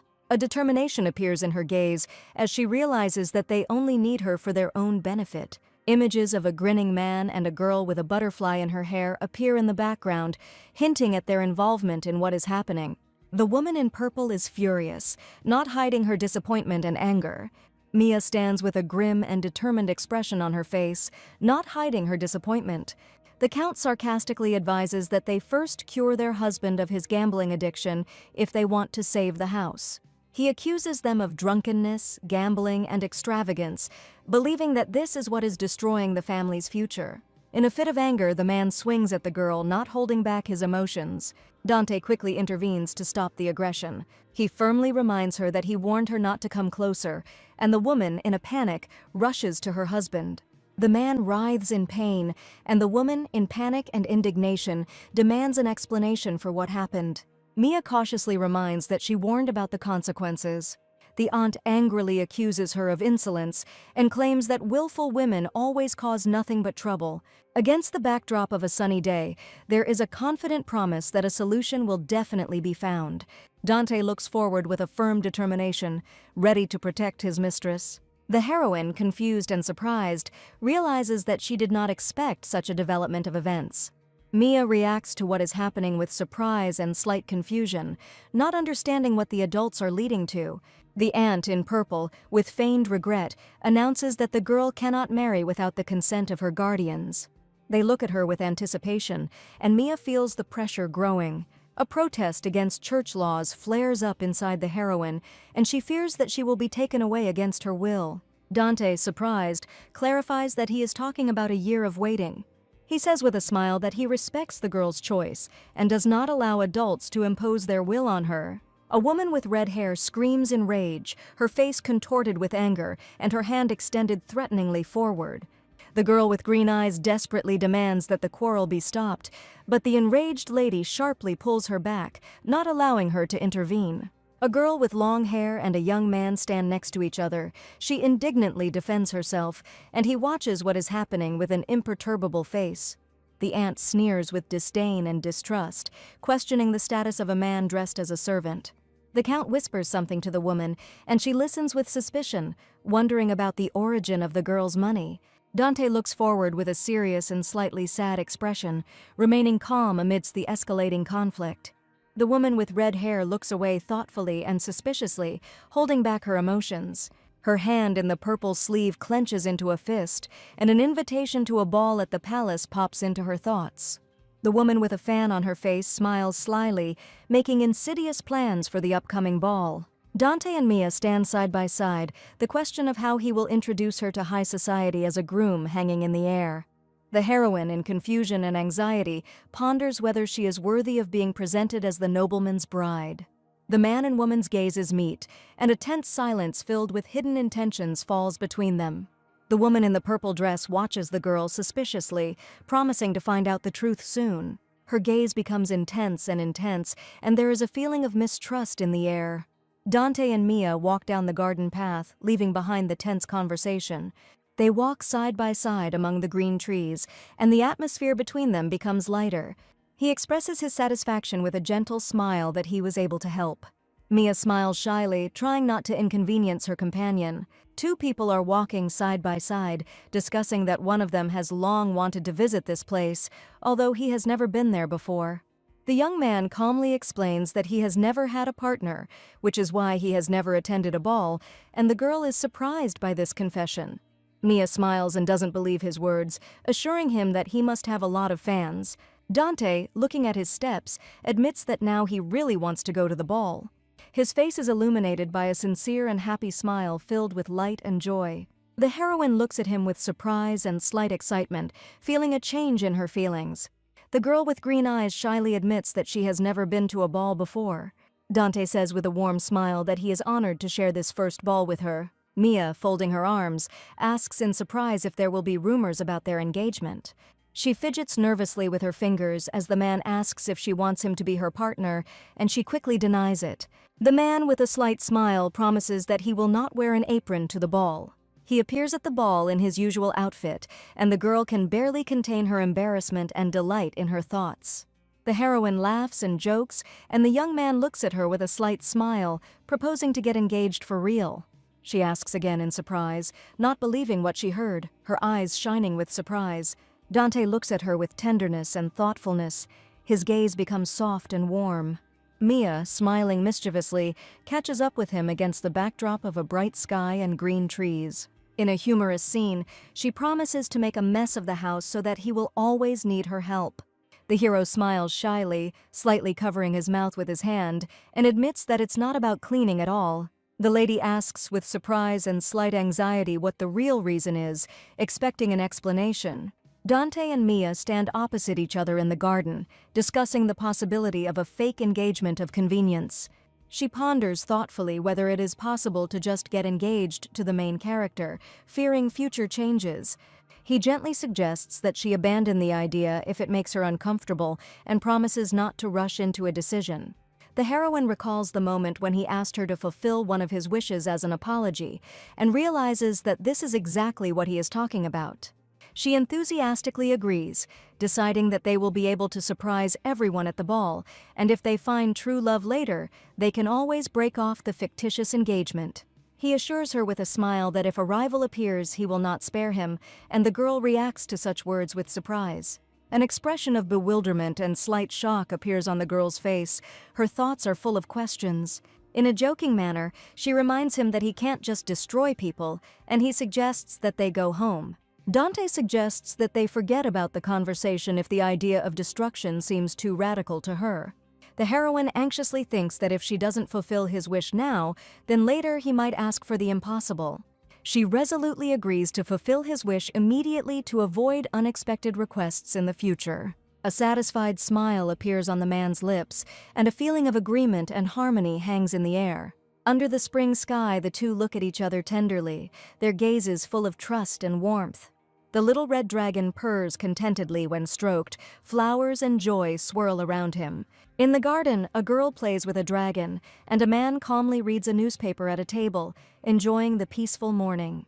In a dark scene, a hand with a dagger reaches out to a man, filling the atmosphere with danger and tension. The man remains unperturbed, a mysterious half-smile lighting his face, despite the impending threat. Mia strokes the dragon thoughtfully, thinking about the possibility of meeting someone at the founding celebration.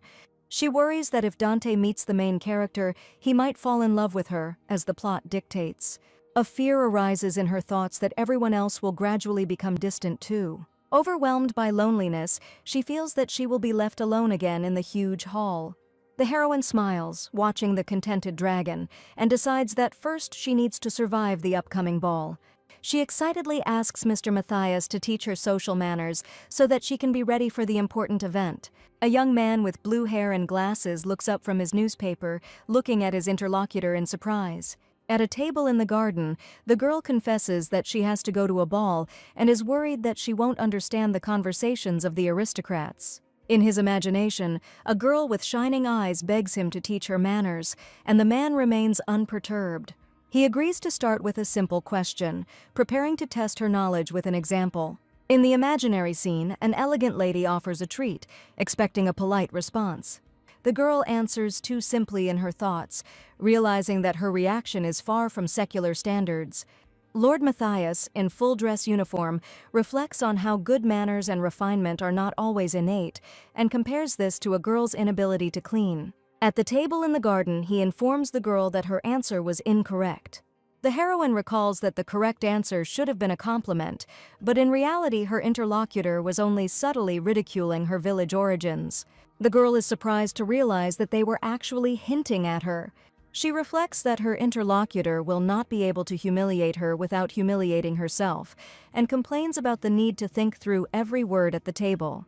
The young man explains that aristocratic speech consists of politeness and the ability to read between the lines, especially at balls, and advises listening carefully to others to avoid falling into disfavor. Mia quickly walks away from the table, deciding to find out the information she needs from someone else. She notices a knight standing nearby and is surprised. She happily addresses the knight by name, hoping for his help. The knight explains that he cannot give advice, as he has not moved in high society. The heroine is a little disappointed because she considered him the best teacher. The knight apologizes for not being able to help, and the girl thanks him and maintains a good mood. She looks thoughtfully into the distance, wondering who else is left on the list. Against a backdrop of golden flowers, two men appear, one with long blonde hair and glasses, the other with dark hair and a confident smile. Ezekiel, with golden eyes, stands in the hallway, arms crossed and looking forward in surprise. Mia happily addresses the young man, noting his encyclopedic knowledge and confidence. Ezekiel agrees with her words, recognizing their truth. He, with a satisfied smile, mentally admires a certain tower master, calling him brilliant and magnificent. The girl enthusiastically asks the young man how she should prepare for the ball, beaming with hope and anticipation. In a luxurious living room, the girl confesses that she does not have a suitable dress for the ball. She smiles and invites the young man to go with her and help him choose an outfit, as she needs advice. The young man agrees with a slight smile, showing his willingness to help. Suddenly, he becomes thoughtful, realizing that he is giving in to the mood and does not understand why he agrees. Mia asks in surprise if he is really that busy when she hears his refusal. On an elegant table rises a mountain of madeleines, towards which a hand points. The heroine is surprised to realize that there is not coal on the table, but baked madeleines. She asks if the young man has decided to take up baking, and he admits that it was easier with bread. She remarks that with magic everything would be easier, but the young man refuses to use it. He decides to cook the food only with his own hands, holding one of the madeleines in his hand. There is determination in his eyes, because he does not allow himself to lose. Ezekiel clenches his fist and speaks with determination, and the girl behind him is surprised by his attitude. Mia looks at him in surprise, not believing what is happening. Ezekiel turns away, his face hidden, and the atmosphere becomes tense. Footsteps appear on the floor, as if someone is about to leave. The heroine takes the young man by the hand, trying to stop him. She smiles softly, reminding us that everyone makes mistakes and learns from them. A young man with a serious expression holds a girl's hand, thinking that real failure is hiding mistakes and giving up. The girl, surrounded by flowers, smiles sincerely and warmly, as if supporting him with words. A close-up of the young man's face shows his surprise and thoughtfulness. The heroes exchange barbed remarks, and the girl is perplexed why her attempt to console did not work. The young man asks her with a touch of irony if she is giving up, crossing her arms over her chest. Mia, unable to bear it any longer, runs away, leaving behind an atmosphere of slight resentment. Ezekiel stands thoughtfully with his head bowed, his face hidden by strands of hair. He looks up, his eyes reflecting determination and a slight sadness. The heroine, in an empty room, is surprised to realize that now she will have to cope alone, because only the mysterious Eluard remains. Suddenly, a smiling man with long blonde hair appears, greeting her enthusiastically. Mia, confused, asks where he came from, not expecting him to appear. Eluard looks at her with a mysterious smile, his image filled with charm and slight irony. The heroine looks in surprise at the man with long blonde hair who mentions her interest in noble etiquette. Eluard leans towards the girl, showing friendliness and interest in the conversation. She suggests with a mischievous smile that if he teaches her anything, it will only be how to fry sinners in a hellish frying pan. The man winks and confidently raises his finger, as if promising something unusual. Mia looks at the man thoughtfully, wondering if she should trust him this time. Eluard, standing in front of the girl, talks about how people are always waiting for someone else to stumble. A man with long blonde hair asks a girl a question with a smile, and she listens to him attentively, waiting for an answer. He asks if she's really interested in learning how to avoid mistakes, and looks at her with a slight mystery. A scroll shrouded in magical light appears in his hand, and he promises to reveal the secret. Eluard unrolls a long scroll with rules, and the girl watches in surprise. Mia is stunned by what is happening, not expecting such a turn of events. The man looks at her with a sly smile, confidently demonstrating his knowledge and willingness to teach. The heroine anxiously reflects on what it means to use Eluard and inquires about the terms of the contract. With a smile, he offers her soul as payment, and Mia reacts with silent discontent. The heroine wearily agrees that this is a standard demonic package, and the man enthusiastically confirms his commitment to the classics. She reflects on what was first a marriage proposal, now a contract, and wonders if she owes him something from past lives. Eluard assures her that she has never done anything bad to him, and a pause falls between them. He admits that he just wants to be with her forever, hinting at eternity, and offers to sign a contract. Mia resolutely refuses to sign the contract, and the man with a smile asks to take him to the ball as a partner. She says with slight embarrassment that she already has a partner. The man again offers to sign a contract, but the girl stubbornly refuses and does not agree to make him her partner. The heroine is perplexed as to why she has to choose between the two, while the man insists on his desire to be her partner. Another young man appears, and the girl turns to him with excitement. A man with long blonde hair remarks with a sly smile that since the engagement is fictitious, it doesn't matter who will be the partner at the ball. Eluard confidently states that he was the one introduced to the hostess's relatives, and therefore considers himself her logical partner, and then adds that he will slightly alter the memories of those around him for the sake of everyone's happiness. Dante reminds him that it is impossible to interfere with human thoughts without a contract, and the blonde man ironically acknowledges his knowledge and calls him a generalist. A tense atmosphere arises between the two men, and the girl watches their confrontation with bewilderment. Dante, restraining his emotions, agrees to the proposed option. Eluard, with a sly smile, announces that the one whose outfit the hostess chooses for the ball will become her partner. He is surprised by the girl's imagination, and then clarifies that she still doesn't have a dress for the ball.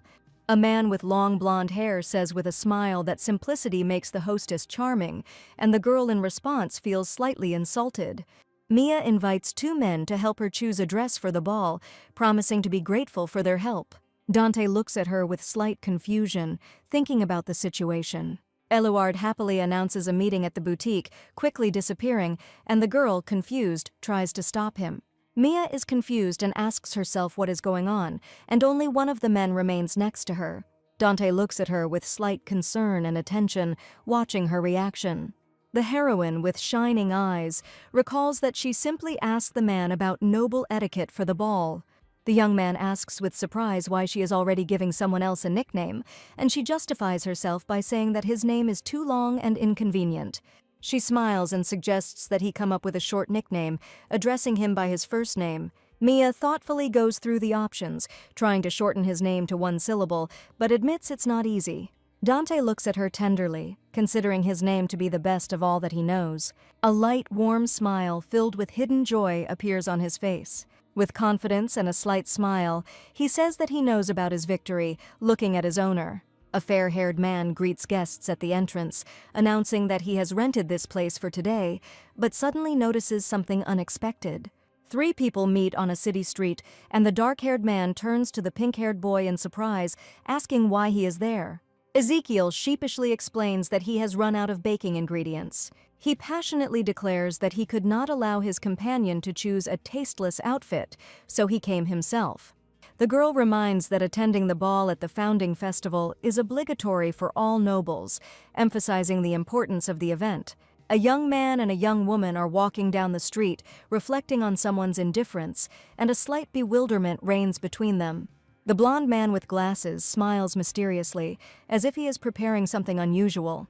The girl tries on strange costumes, first black, symbolizing dominance, then white, reminiscent of an angel, and feels uncomfortable. Tired and dissatisfied, she dreams of returning home, and her companion cheerfully suggests real outfit options. The girl appears in luxurious dresses, amazed by their beauty and the atmosphere around her. Exhausted by the long fitting, she hopes that this is the last outfit and asks about it with relief. The blond man, with a satisfied smile, offers to try on another outfit, and the girl wearily agrees. The girl, dressed in yet another dress, reflects on the demon's poor taste and her fatigue, while the young man confidently declares that his options are better. Ezekiel looks on with irritation and impatience, waiting for it all to end. The dark-haired guy with a cold gaze reminds of the crown princess's order, not allowing her to retreat. The man in the brown suit looks silently at the young man, holding another outfit in his hands. Ezekiel is surprised and stunned by what is happening, not expecting such a turn of events. The two heroes' gazes meet, filled with tension and determination. Ezekiel explains that their task is to prevent a catastrophe as soon as something dangerous appears from the girl. He anxiously asks whether his interlocutor will be able to kill the girl. The dark-haired man asks if it will be possible to do this instantly when the threat awakens inside her. The man doubts, asking if there will be any doubt left. The pink-haired boy, a little hesitantly, replies that he can handle it. The girl smiles sincerely and brightly, surrounded by delicate flowers and soft light. Ezekiel looks at her with slight confusion, at a loss for words. A girl in a unicorn costume appears in the room, causing laughter and surprise among those around her. The blonde man offers to stand as the unicorn's front legs with a smile, and the girl reacts with bewilderment. Ezekiel ponders his thoughts thoughtfully, feeling slightly bewildered. The dark-haired man assures her that the future predicted by the princess will not come true and asks her not to worry, while the young man asks again in surprise. With a slight worry in his eyes, he assures that everything will become clear with time. A girl in a pink dress shines against a background of flowers, shyly adjusting her hair. The two young men watch her with surprise and admiration, not hiding their emotions. The blonde enthusiastically notes that the girl looks perfect, and she notices that the dress is quite heavy.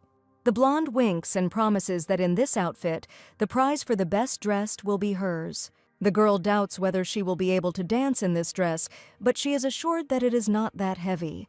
In the room, they discuss the choice of dress, remembering that the girl has not yet tried on the outfit chosen by Mr. Dante, and they begin to look for it. The young man hands the girl a dress with a slight smile, preparing for her reaction. Ezekiel admits that he thought the girl was a fake partner and is surprised by all the fuss, and then questions his presence. He explains that he stayed to talk and suddenly declares that he wants the dress for himself. The girl, having tried on the unusual outfit, happily admits that she really likes it. The blonde man is confused, while the man in the brown suit calmly notes that he expected this outcome. The girl admits that she likes her current outfit better, but promises to wear the one that Al chose for her if the opportunity arises. The blonde is surprised that the dress has been chosen, and the man explains that he chose what suits the girl best. The man sums it up with restraint, considering the argument over. The blonde admits defeat with a smile and offers to become a better partner. Mia exhales tiredly and suggests that everyone return home. He reports that Al admitted defeat and left when asked about his whereabouts. The heroine reflects on her choice, admitting that the dress Mr. Dante chose turned out to be incredibly good. The young man assures that everything will be fine with the demon because they love to be humiliated, but the girl finds this strange. Dante smiles sincerely and brightly, pleased with what is happening. It's time to learn social etiquette and the latest trends, but the girl thinks it's too difficult.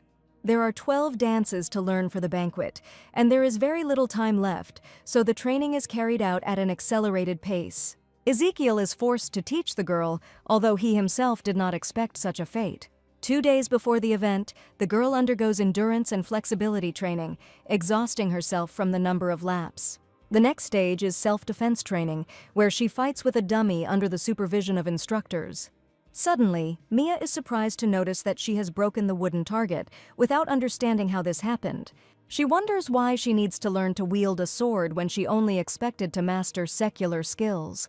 The young man explains that she needs to strengthen her character and increase her endurance in order to resist the nobles.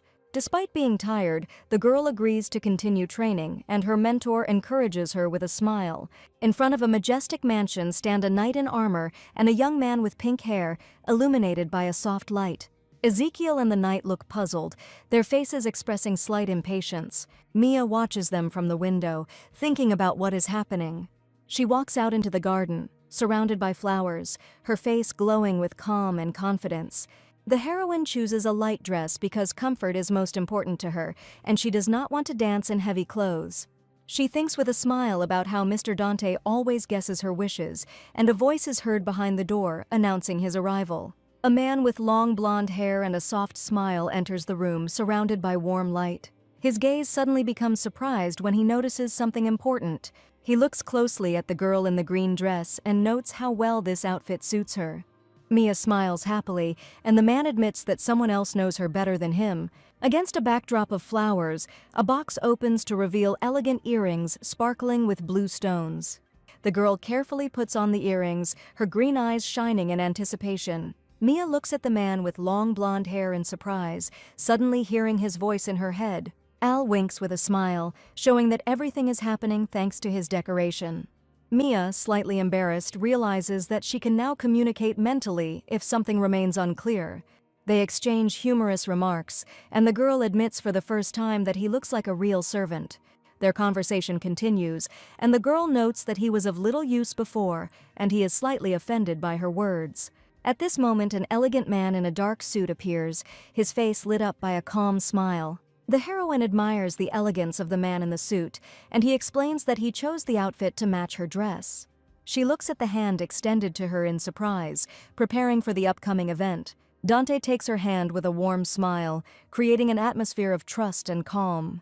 A knight in armor approaches them, attracting attention with his sudden appearance. The knight promises to deliver the girl safe and sound, causing her slight bewilderment. Suddenly, a huge red dragon appears before them, shrouded in smoke and glow. The girl stands face to face with the knight in armor, feeling a tense anticipation.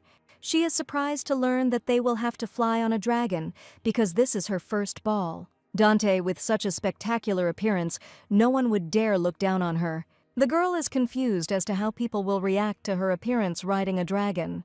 Remembering the years of loneliness, she nevertheless decides to take on an unusual adventure. Together with the knight, she sits on the back of the red dragon, ready to fly towards a new experience. Al smiles and says goodbye, promising to meet in the banquet hall. He waves goodbye, remaining on the ground as the others prepare to leave. The girl and the knight, sitting on the back of the red dragon, receive instructions for a soft landing. She is surprised to notice that the others chose to drive rather than fly on the dragon. The knight confidently announces the takeoff, and the dragon begins to rise into the sky. At this time, a car with other heroes rushes along the road, sparkling against the backdrop of a waterfall of light. The luxurious banquet hall exudes an atmosphere of celebration and anticipation. Suddenly, the guests look up in amazement and fear, not understanding what is happening. A bright flash and a powerful blow shake the hall, forcing people to take cover from danger. Mia, in a panic, and the knight, covered in sweat, suddenly appear at the scene. She realizes with relief that she is alive, although she had already mentally said goodbye to life. Turning around, she notices that the roof of the hall is destroyed and cannot believe her eyes. Due to adverse weather conditions, the landing was unsuccessful, and traces of destruction were left on the ground. The knight considered the possibility of compensation for the damage, but decided that his services to the Empire would allow him to ignore it. Mia sighs in relief as a young man and a dragon appear nearby, attracting the attention of those around her. Wet and battered, the heroes stand together, discussing the possibility of swimming in the lake. The heroine notes that what is happening is little different from reality, recalling how they were suddenly thrown into this situation. Ezekiel reproaches the knight for not protecting himself with an aura, and the knight admits that he hasn't flown for a long time and has forgotten about it. Mia looks in shock at the knight, who apologetically hands her the fish as compensation. Elle approaches her, noticing her appearance and justifying herself with a storm. She rushes to assure everyone that she will fix everything and looks determined.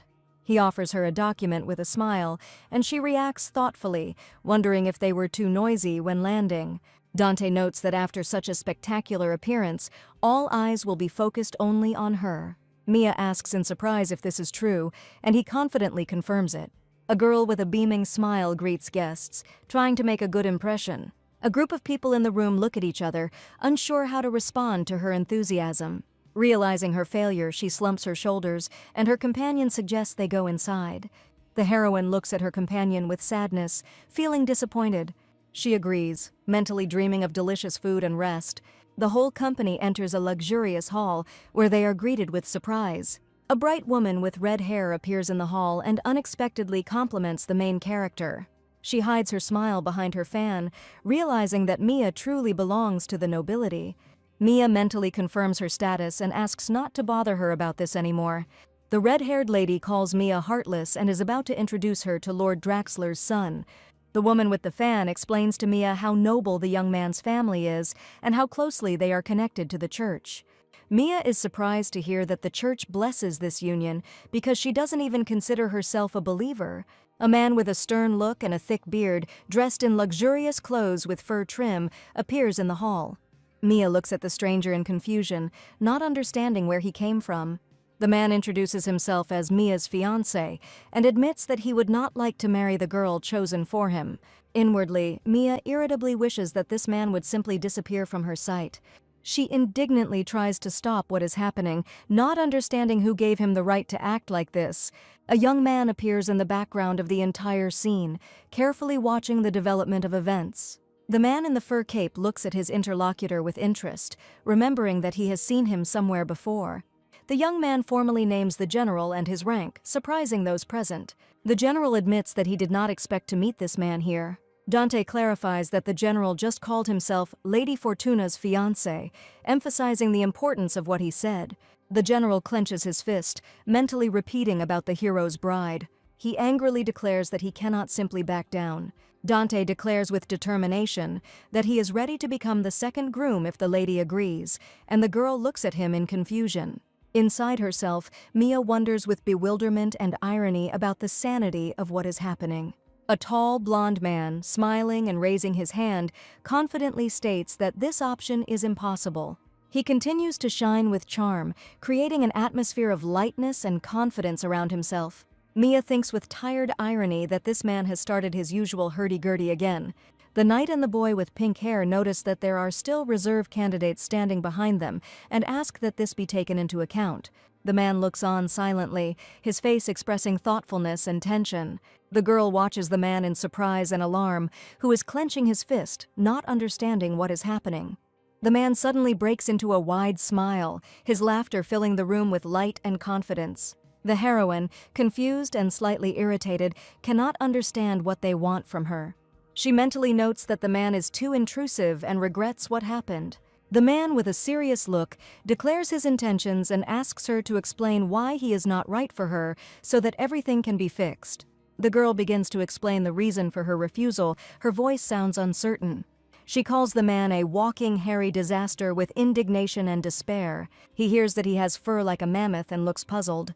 Mia adds that he could heat the entire mansion single-handedly without coal. She gestures with refusal, stating that he does not pass her climate control. The general slumps his shoulders, his face expressing complete disappointment and despondency. He holds his face in confusion, not knowing how to react to the girl's words. She also thinks with pride about her hair, considering it her second heart and a source of perfection. Mia realizes with relief and weariness that their story is over, although, in her opinion, it never even began. The general walks away with a slight smile, leaving the girl and allowing her to look for another groom. The girl's parents watch what is happening in confusion, not understanding what to do next. The father whispers to the mother that they need to somehow persuade the count to change the situation. The woman is worried that if the engagement falls through, she will have to return all the gifts. The parents, in a panic, rush after the departing count, begging him to stop. The girl hopes with relief that this man will not appear in her life again. A multitude of guests gather in the luxurious hall, and the girl is surprised by the spaciousness around her. She notices that her companion looks unusually thoughtful and asks the reason. Dante's, with a serious expression, shares the feeling that something is wrong. Mia looks at her companion in surprise, who assures her that he is not gloomy at all, but simply expressing dissatisfaction. She notes to herself that his sullen face even looks cute, and wonders what he is unhappy about. New characters appear in the hall: a man with long blonde hair, a knight in armor, and a young man with pink hair. Mia's companion gives her a thumbs up, reminding her that he is her official fiancé, and asks why she acknowledged others as fiancés as well. He sadly asks if he alone is not enough for her. Al admits with a smile that he was the one who caused all this fuss. The young man suspiciously asks the girl if she is considering other candidates, and she responds with indignation at his words. He feels insulted, comparing himself to useless men, and the girl is perplexed because she did not ask anyone for anything. Suddenly, he agrees with her arguments, admitting that she is right. Nearby, Ezekiel and the armored knight are puzzled as to why they even agreed to all this. The boy says with displeasure that he was not at all delighted with what was happening. The heroine reflects that this was the fastest way to resolve the situation, although an ordinary person would probably have refused such an offer. The armored knight hopefully reflects that he should be at least a little higher in the ranking than the demon. Elle asks with a smile if the demon knight is insulting the demon knight, and he explains that he simply considers his rank higher. The knight confidently declares that the concept of last place does not exist in his dictionary. An argument ensues between the knight and the others about who deserves to be first, and the girl wonders why they are arguing over such nonsense. Mia notices with alarm that Dante looks upset. Dante looks away thoughtfully, not believing his thoughts. The girl suddenly feels her heart begin to beat faster, and her cheeks become flushed. She looks around in surprise, as if something important had just happened. The ball begins in the hall, and couples dance smoothly to the music. The girl and her companion exchange glances, preparing for a conversation. The young man, slightly embarrassed, addresses her, his voice sounding soft and sincere. A barely noticeable but happy smile appears on her face. The heroine agrees with a joyful smile, her face glowing with happiness. At this moment, someone stops to attract attention. Two men approach the girl, one of whom clearly wants to say something. Dante looks ahead with anxiety and determination, preparing for an important conversation. He reminds his opponent that it is customary to dance the first dance only with your partner. Al, with a sly smile, proposes an unusual plan to become the girl's date at the ball. The young man, with a cold gaze, rejects the proposed plan, offering an alternative in which the rival must die. Tension flares up again between the two men, and the girl reacts tiredly to their latest argument. One of them suggests giving the girl the right to choose who she will dance the first dance with, and she asks again in surprise. Elle confirms with a smile that the choice is indeed hers. He looks at the girl with a soft smile, waiting for her decision. The second contender also smiles, hoping for her choice. Mia stood frozen in indecision, her heart beating faster and faster, her eyes full of excitement. She looks at the two men waiting for her decision, confused, not knowing what to do. Inwardly, she wonders if she has to make this choice right now. The men insist that her opinion is the most important thing and suggest that she simply choose one of them if it's so difficult. The heroine panics and realizes that she cannot make up her mind and does not know what to do. At that moment, someone decisively takes her hand, interrupting her doubts. The girl, unable to bear the tension, smiles and suggests that the three of them dance to avoid having to choose. Both gentlemen react with surprise to her unexpected decision, not knowing how to feel about it. Al categorically states that he wants to dance only with her and not with his rival. In the end, he agrees to give up the first dance but asks to keep the second, to which Mia hastily agrees. With a slight smile, she invites her companion to dance while the music is still playing. Dante accepts her invitation with surprise and slight excitement. He admits with a smile that instead of accompanying the girl, he himself found himself under her care, and she looks at him with slight irritation. Mia mischievously reminds him that it was she who invited him to her first dance. He thanks her, but insists that he cannot allow all the responsibility to fall on her shoulders, offering to lead the dance himself. She agrees with relief, not intending to refuse such an offer. The heroine admits that she can't dance and may step on her feet, apologizing in advance for any possible mistakes. Her partner assures her that everything is fine, and she looks at him with surprise and relief. The man looks at the girl with a soft smile, and a festive atmosphere reigns in the room. The couple is spinning in a dance, the girl is surprised and a little embarrassed, and the light fills the hall. They continue to dance, looking at each other with tenderness, as if flowers were blooming around them. A man and a girl are holding hands, their eyes full of trust and slight excitement. Mia laughs, enjoying the moment, and the man leads her in a dance, and everything around seems filled with light. They stop, the man says something, and the girl smiles gratefully. A special closeness arises between them. The heroine asks in surprise why her partner dances so well and receives an explanation about long practice.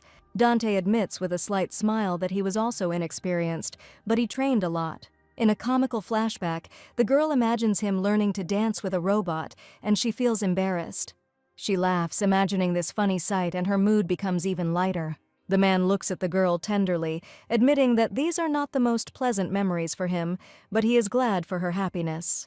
Mia looks at her partner with awe and a slight blush on her cheeks, feeling a special closeness. Dante, with a gentle smile, notes the beauty of the girl's eyes their gazes meet in the dance. The heroine looks at him with embarrassment and trepidation, her eyes shining with emotion. The man holds his gaze, his eyes reflecting sincerity and warmth. The girl is surprised to hear a compliment addressed to her, and her heart skips a beat. Dante looks down, a soft smile crossing his face. They continue to dance, surrounded by light and petals, enjoying the moment of intimacy. Mia stands in the rays of light, looking ahead in surprise and confusion, her cheeks slightly pink. She laughs shyly, turning away, and her heart starts to beat faster. Dante looks down at her with a soft smile, and she presses herself against his chest, feeling warmth and excitement. Her hand carefully touches his clothes, the thought flashing through her head that if this is not a joke, then everything is becoming serious. Mia looks down thoughtfully and a little anxiously, her face illuminated by a soft light and a slight blush. She is about to say something, but her words are interrupted by an unexpected movement as someone's hand approaches her face. A tall, blond man with glasses and a mysterious smile appears among a scattering of red roses, his gaze full of hidden meaning. Mia is surprised to find herself in the arms of another man, while the blond man watches from behind. The man gently touches the girl's gloved hand, expressing gratitude for her efforts. Suddenly, the man's hand squeezes her palm tightly, causing the girl to be surprised. Dante looks at the girl carefully, waiting for her answer, and she hesitates, trying to find the words. The hem of her dress trembles slightly as she hesitantly begins to explain her feelings. Al, smiling, draws the girl along with him, and she, surprised and slightly frightened, follows him down the hall. Mia, now in the distance, waves her hand, promising to explain everything later, and the man watches her from a distance. A silent thought appears on the man's lips, and he does not rush to answer. Al smiles reservedly, accepting the situation with understanding. In the center of the hall, amidst lights and music, a girl and a blond man begin to dance, surrounded by other couples. The heroine, still a little embarrassed, holds the blond man's hand, realizing how the atmosphere of the ball has captured her feelings. The girl and her partner continue to dance, and in her thoughts arises a disturbing question about Dante's feelings and the role of the real heroine. Suddenly she stops, her eyes wide with sudden realization and confusion. They continue to whirl in the dance, and the blonde looks tenderly at his companion. Mia looks around the hall with slight anxiety, thinking that she doesn't see here the one she expected to meet at the celebration. She notices that there is no one among the guests who reminds her of the mysterious heroine. Al notices her absent-mindedness with a slight smile, noticing the change in her mood. He leans towards the girl, their eyes meet, and a romantic moment ensues between them. He looks at her with a soft smile, while rose petals swirl around him. Mia, embarrassed and flushed, turns to her partner with a smile. In a comical scene, both characters discuss how the dance might have seemed boring, but the girl is quick to refute this. Suddenly, the man's heel hits the floor with force, creating a sense of surprise. Al, with joyful excitement, spins the girl around in a dance, and she reacts to this impulse with surprise and delight. The blond man watches what is happening with a mysterious smile, his gaze full of confidence and slight playfulness. The heroine looks forward in surprise, her face illuminated by a soft light and slight embarrassment. In a comic moment, both heroes laugh and hug, feeling joy and lightness. They continue to dance in the hall, enjoying the music and the festive atmosphere. Mia laughs with delight as she dances with the boy in the blue suit, and he responds with surprise and excitement. In a whirlwind of joy, she spins around the hall, holding the hand of a knight in armor, and laughs happily, forgetting about everything. The girl in the green dress, slightly out of breath, smiles and remembers how fun the ball was. She approaches her group, where everyone is discussing what happened, and some of the boys go off to do their own thing. A blonde with a pink rose in her hair watches what is happening with a slight smile on her lips. Mia decides it's time to tell everyone she's coming home and heads towards the exit of the hall. She meets a stranger and greets her politely, a little embarrassed. The new acquaintance, beaming with a friendly smile, greets her and expresses joy at meeting her. Mia Fortuna, a little embarrassed, introduces herself, amazed by the attention of the beautiful girl. The girls discuss the dress, noting its comfort and simplicity of design. Mia is shyly pleased with the compliment she received. Suddenly, she is overcome with the suspicion that she might be being eavesdropped on even in the most private places. She recalls that private places like the toilet should be protected from strangers. When asked about the discomfort, Mia assures that everything is fine, hiding her true thoughts. Mia, with a forced smile, wonders if she is being bullied. The blonde, with a soft smile, notes to herself that her mistress is still far from secular rhetoric, deciding to interpret her words in her own way. Memories take Mia back to a time when she was considered cheerful and spectacular, and there was a knight and a red dragon nearby. Mia doubtfully thinks that she has clearly been overpraised, but in response she hears that she should be trusted. She suspects that someone is deliberately preventing her from making friends by burdening her with negativity. Inside herself, Mia promises that she will definitely find friends and will be proud of it. Mia, smiling shyly, responds with a compliment about her interlocutor's dress. Miss blushes and becomes nervous, feeling the sting in Mia's words. Mia is surprised to realize that her words could have hurt her interlocutor. The young lady lowers her head, feeling upset and unsure. Mia rushes to justify herself, explaining that she didn't mean to offend. Louise, slightly perked up, comments on Mia's good taste. The blonde asks Mia with interest about her origins, surprised by her unfamiliar surname. Mia admits that she is a commoner and is surprised at how she ended up in this place. Louise clarifies that Mia came as the general's partner and asks how they met. Mia replies that everything happened by the will of fate, thinking to herself about the strangeness of this meeting. The young lady angrily asks to speak directly if Mia does not want to answer, and doubts the meaning of her words. Mia insists that she is telling the truth, and her interlocutor eagerly awaits an explanation until the very end. The girl in the fluffy dress agrees with restraint, accepting the situation. Louise reproachfully says that if Mia continues to cheat, their paths will not cross again, and hastily apologizes. Mia is left alone in the luxurious room, at a loss for words. She is surprised to realize that the man she met for the first time already hated her. She is frightened by this attitude, although she understands that in secular society this is a kind of norm. Suddenly Mia feels very tired and decides it's time to go home. At this time, a girl with purple hair appears behind the door, watching what is happening. An elegant girl in a light dress approaches Mia and greets her. Mia, a little confused, tries to find out who is in front of her. A woman with short purple hair and a confident smile appears in front of her, surrounded by a glow. Mia, embarrassed, admits that her interlocutor seems incredibly beautiful to her. The purple-haired lady accepts the compliment with a grateful smile. She apologizes for someone's tactlessness, but Mia hastens to assure that there is no need to apologize. Rubia, the lady is going to add something important to the conversation. She presses her hand to her chest with excitement, preparing for the request. Mia is surprised that they are asking her for a favor. The lady suggests discussing everything in the living room, showing politeness. Mia, a little embarrassed, asks if she's causing any inconvenience. Rubia smiles softly, assuring him that she didn't mean to disturb him. Mia panics when she realizes that she has made the beautiful lady feel awkward. She mentally asks Al for help if the situation suddenly gets out of control and receives a confident answer. Mia agrees to a short conversation, trying to appear friendly. Rubia smiles, expressing her joy at the agreement. Mia sits down opposite two elegant ladies in the living room, preparing to talk over tea. Louise, wearing a golden dress, introduces herself, stating her noble origins. Louise Lux of the Count's House of Lux apologizes for forgetting to introduce herself. Mia calls herself a commoner with a slight smile. The interlocutors assure that wisdom and an honest heart are more important to them than status. Mia accepts their words with surprise and feels relieved.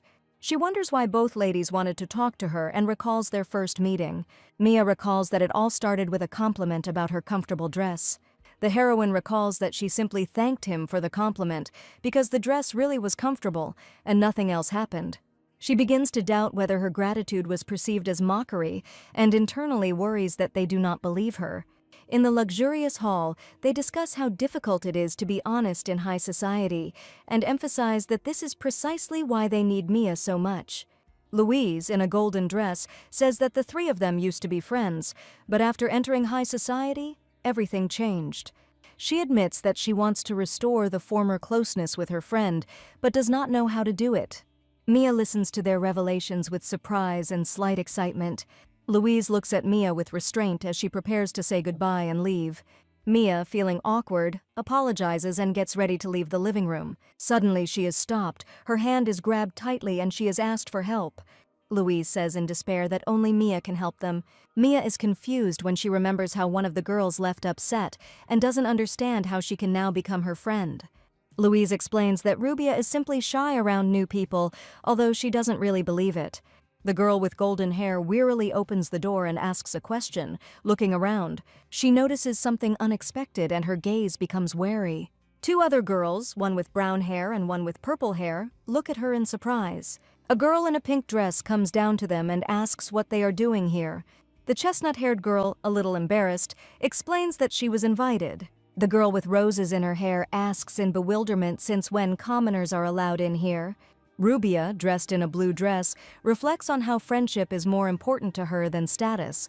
The girl with roses in her hair begins to make excuses, while her interlocutor in the green dress looks confused. Mia's inner voice tells her that the lady in pink is actually also a commoner. She wonders where this information came from, and in response hears that it is the devil's secret. A call to Lady Rubia is heard in the spacious hall. The heroine is surprised to realize that the lady in pink's invitation has a special meaning. Louise indignantly states that the invitation was not direct. She makes an embarrassed excuse, but a loud laugh is heard in response. All three girls turn around in surprise at the source of the noise. A man with long blonde hair and a friendly smile enters the room. The girls look at the new guest in confusion, not recognizing him. The arrival of Crown Princess Alexis is announced to those present, and everyone freezes in amazement. Mia looks at the Crown Princess with excitement, realizing her high status. The Crown Princess appears in a radiant light, making a strong impression on everyone present.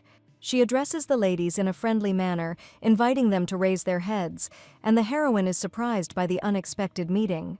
The girl's inner voice ironically notes that the Crown Princess's name is too long. The Crown Princess explains that she overheard their conversation and notes the indomitable spirit of the girl in green. She smiles shyly, considering such praise too great an honor.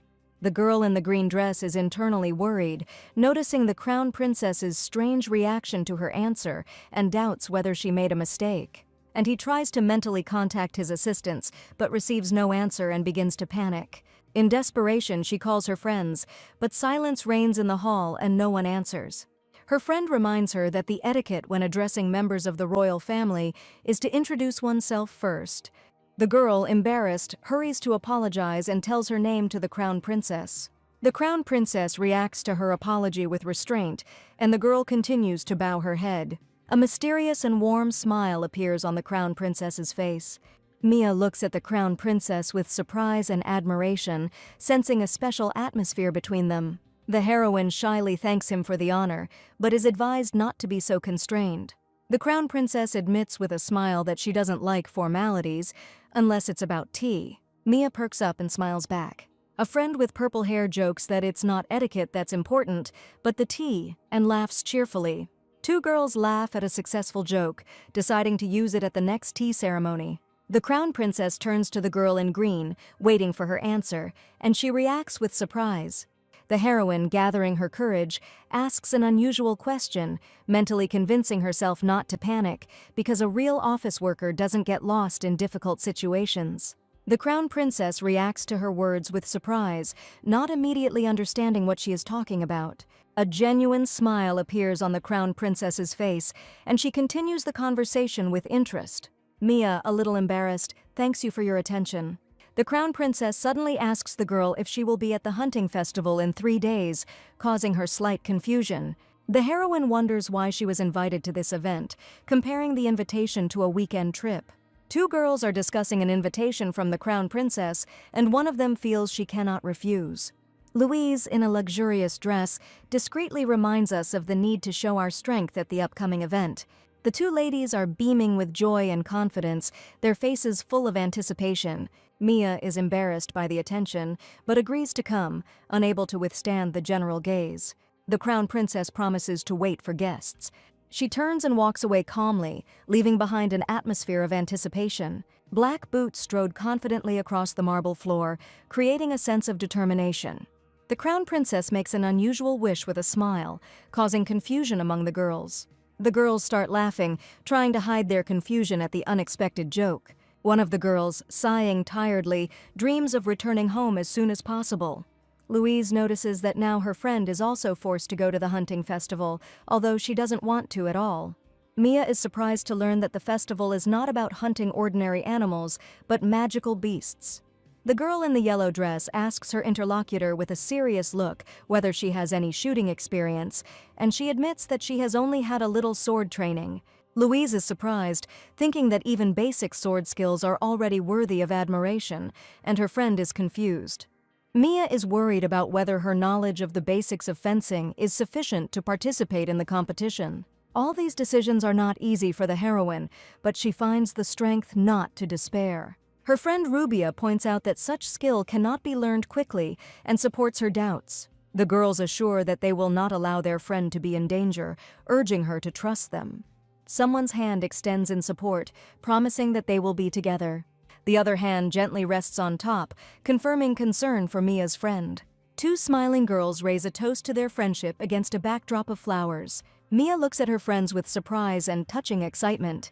She, filled with emotion, tightly squeezes her friend's hands. In the luxurious hall, Mia stands a little confused, realizing the importance of what is happening. Dante, with a cold gaze, notices that the heroine is very late and asks the reason. The heroine tries to justify herself, and a man with long blonde hair appears next to her, addressing her in a friendly manner. Al wonders why he wasn't informed about what was happening. In a comical manner, he asks to see the earring to check why the connection was interrupted, and the girl hands him the jewelry. Dante recalls his meeting with Her Highness, lost in his thoughts. Al promises to fix the earring, and the girl thinks with anxiety about his extraordinary strength. The young man, with a serious look, asks the girl what the conversation with Her Highness was about. He thoughtfully clarifies what exactly seemed unusual to her about this meeting. The heroine recalls that her interlocutor's manner and jokes reminded her of a simple neighbor, and not of a person at court. Her gaze reflects a reflection on how people in power tend to believe in the illusion of well-being if everyone around them confirms it. She thinks with a smile about the young ladies she met at this reception. Dante admits that he also has a hard time tolerating such jokes, and the girl suggests that they leave quickly so as not to run into her again.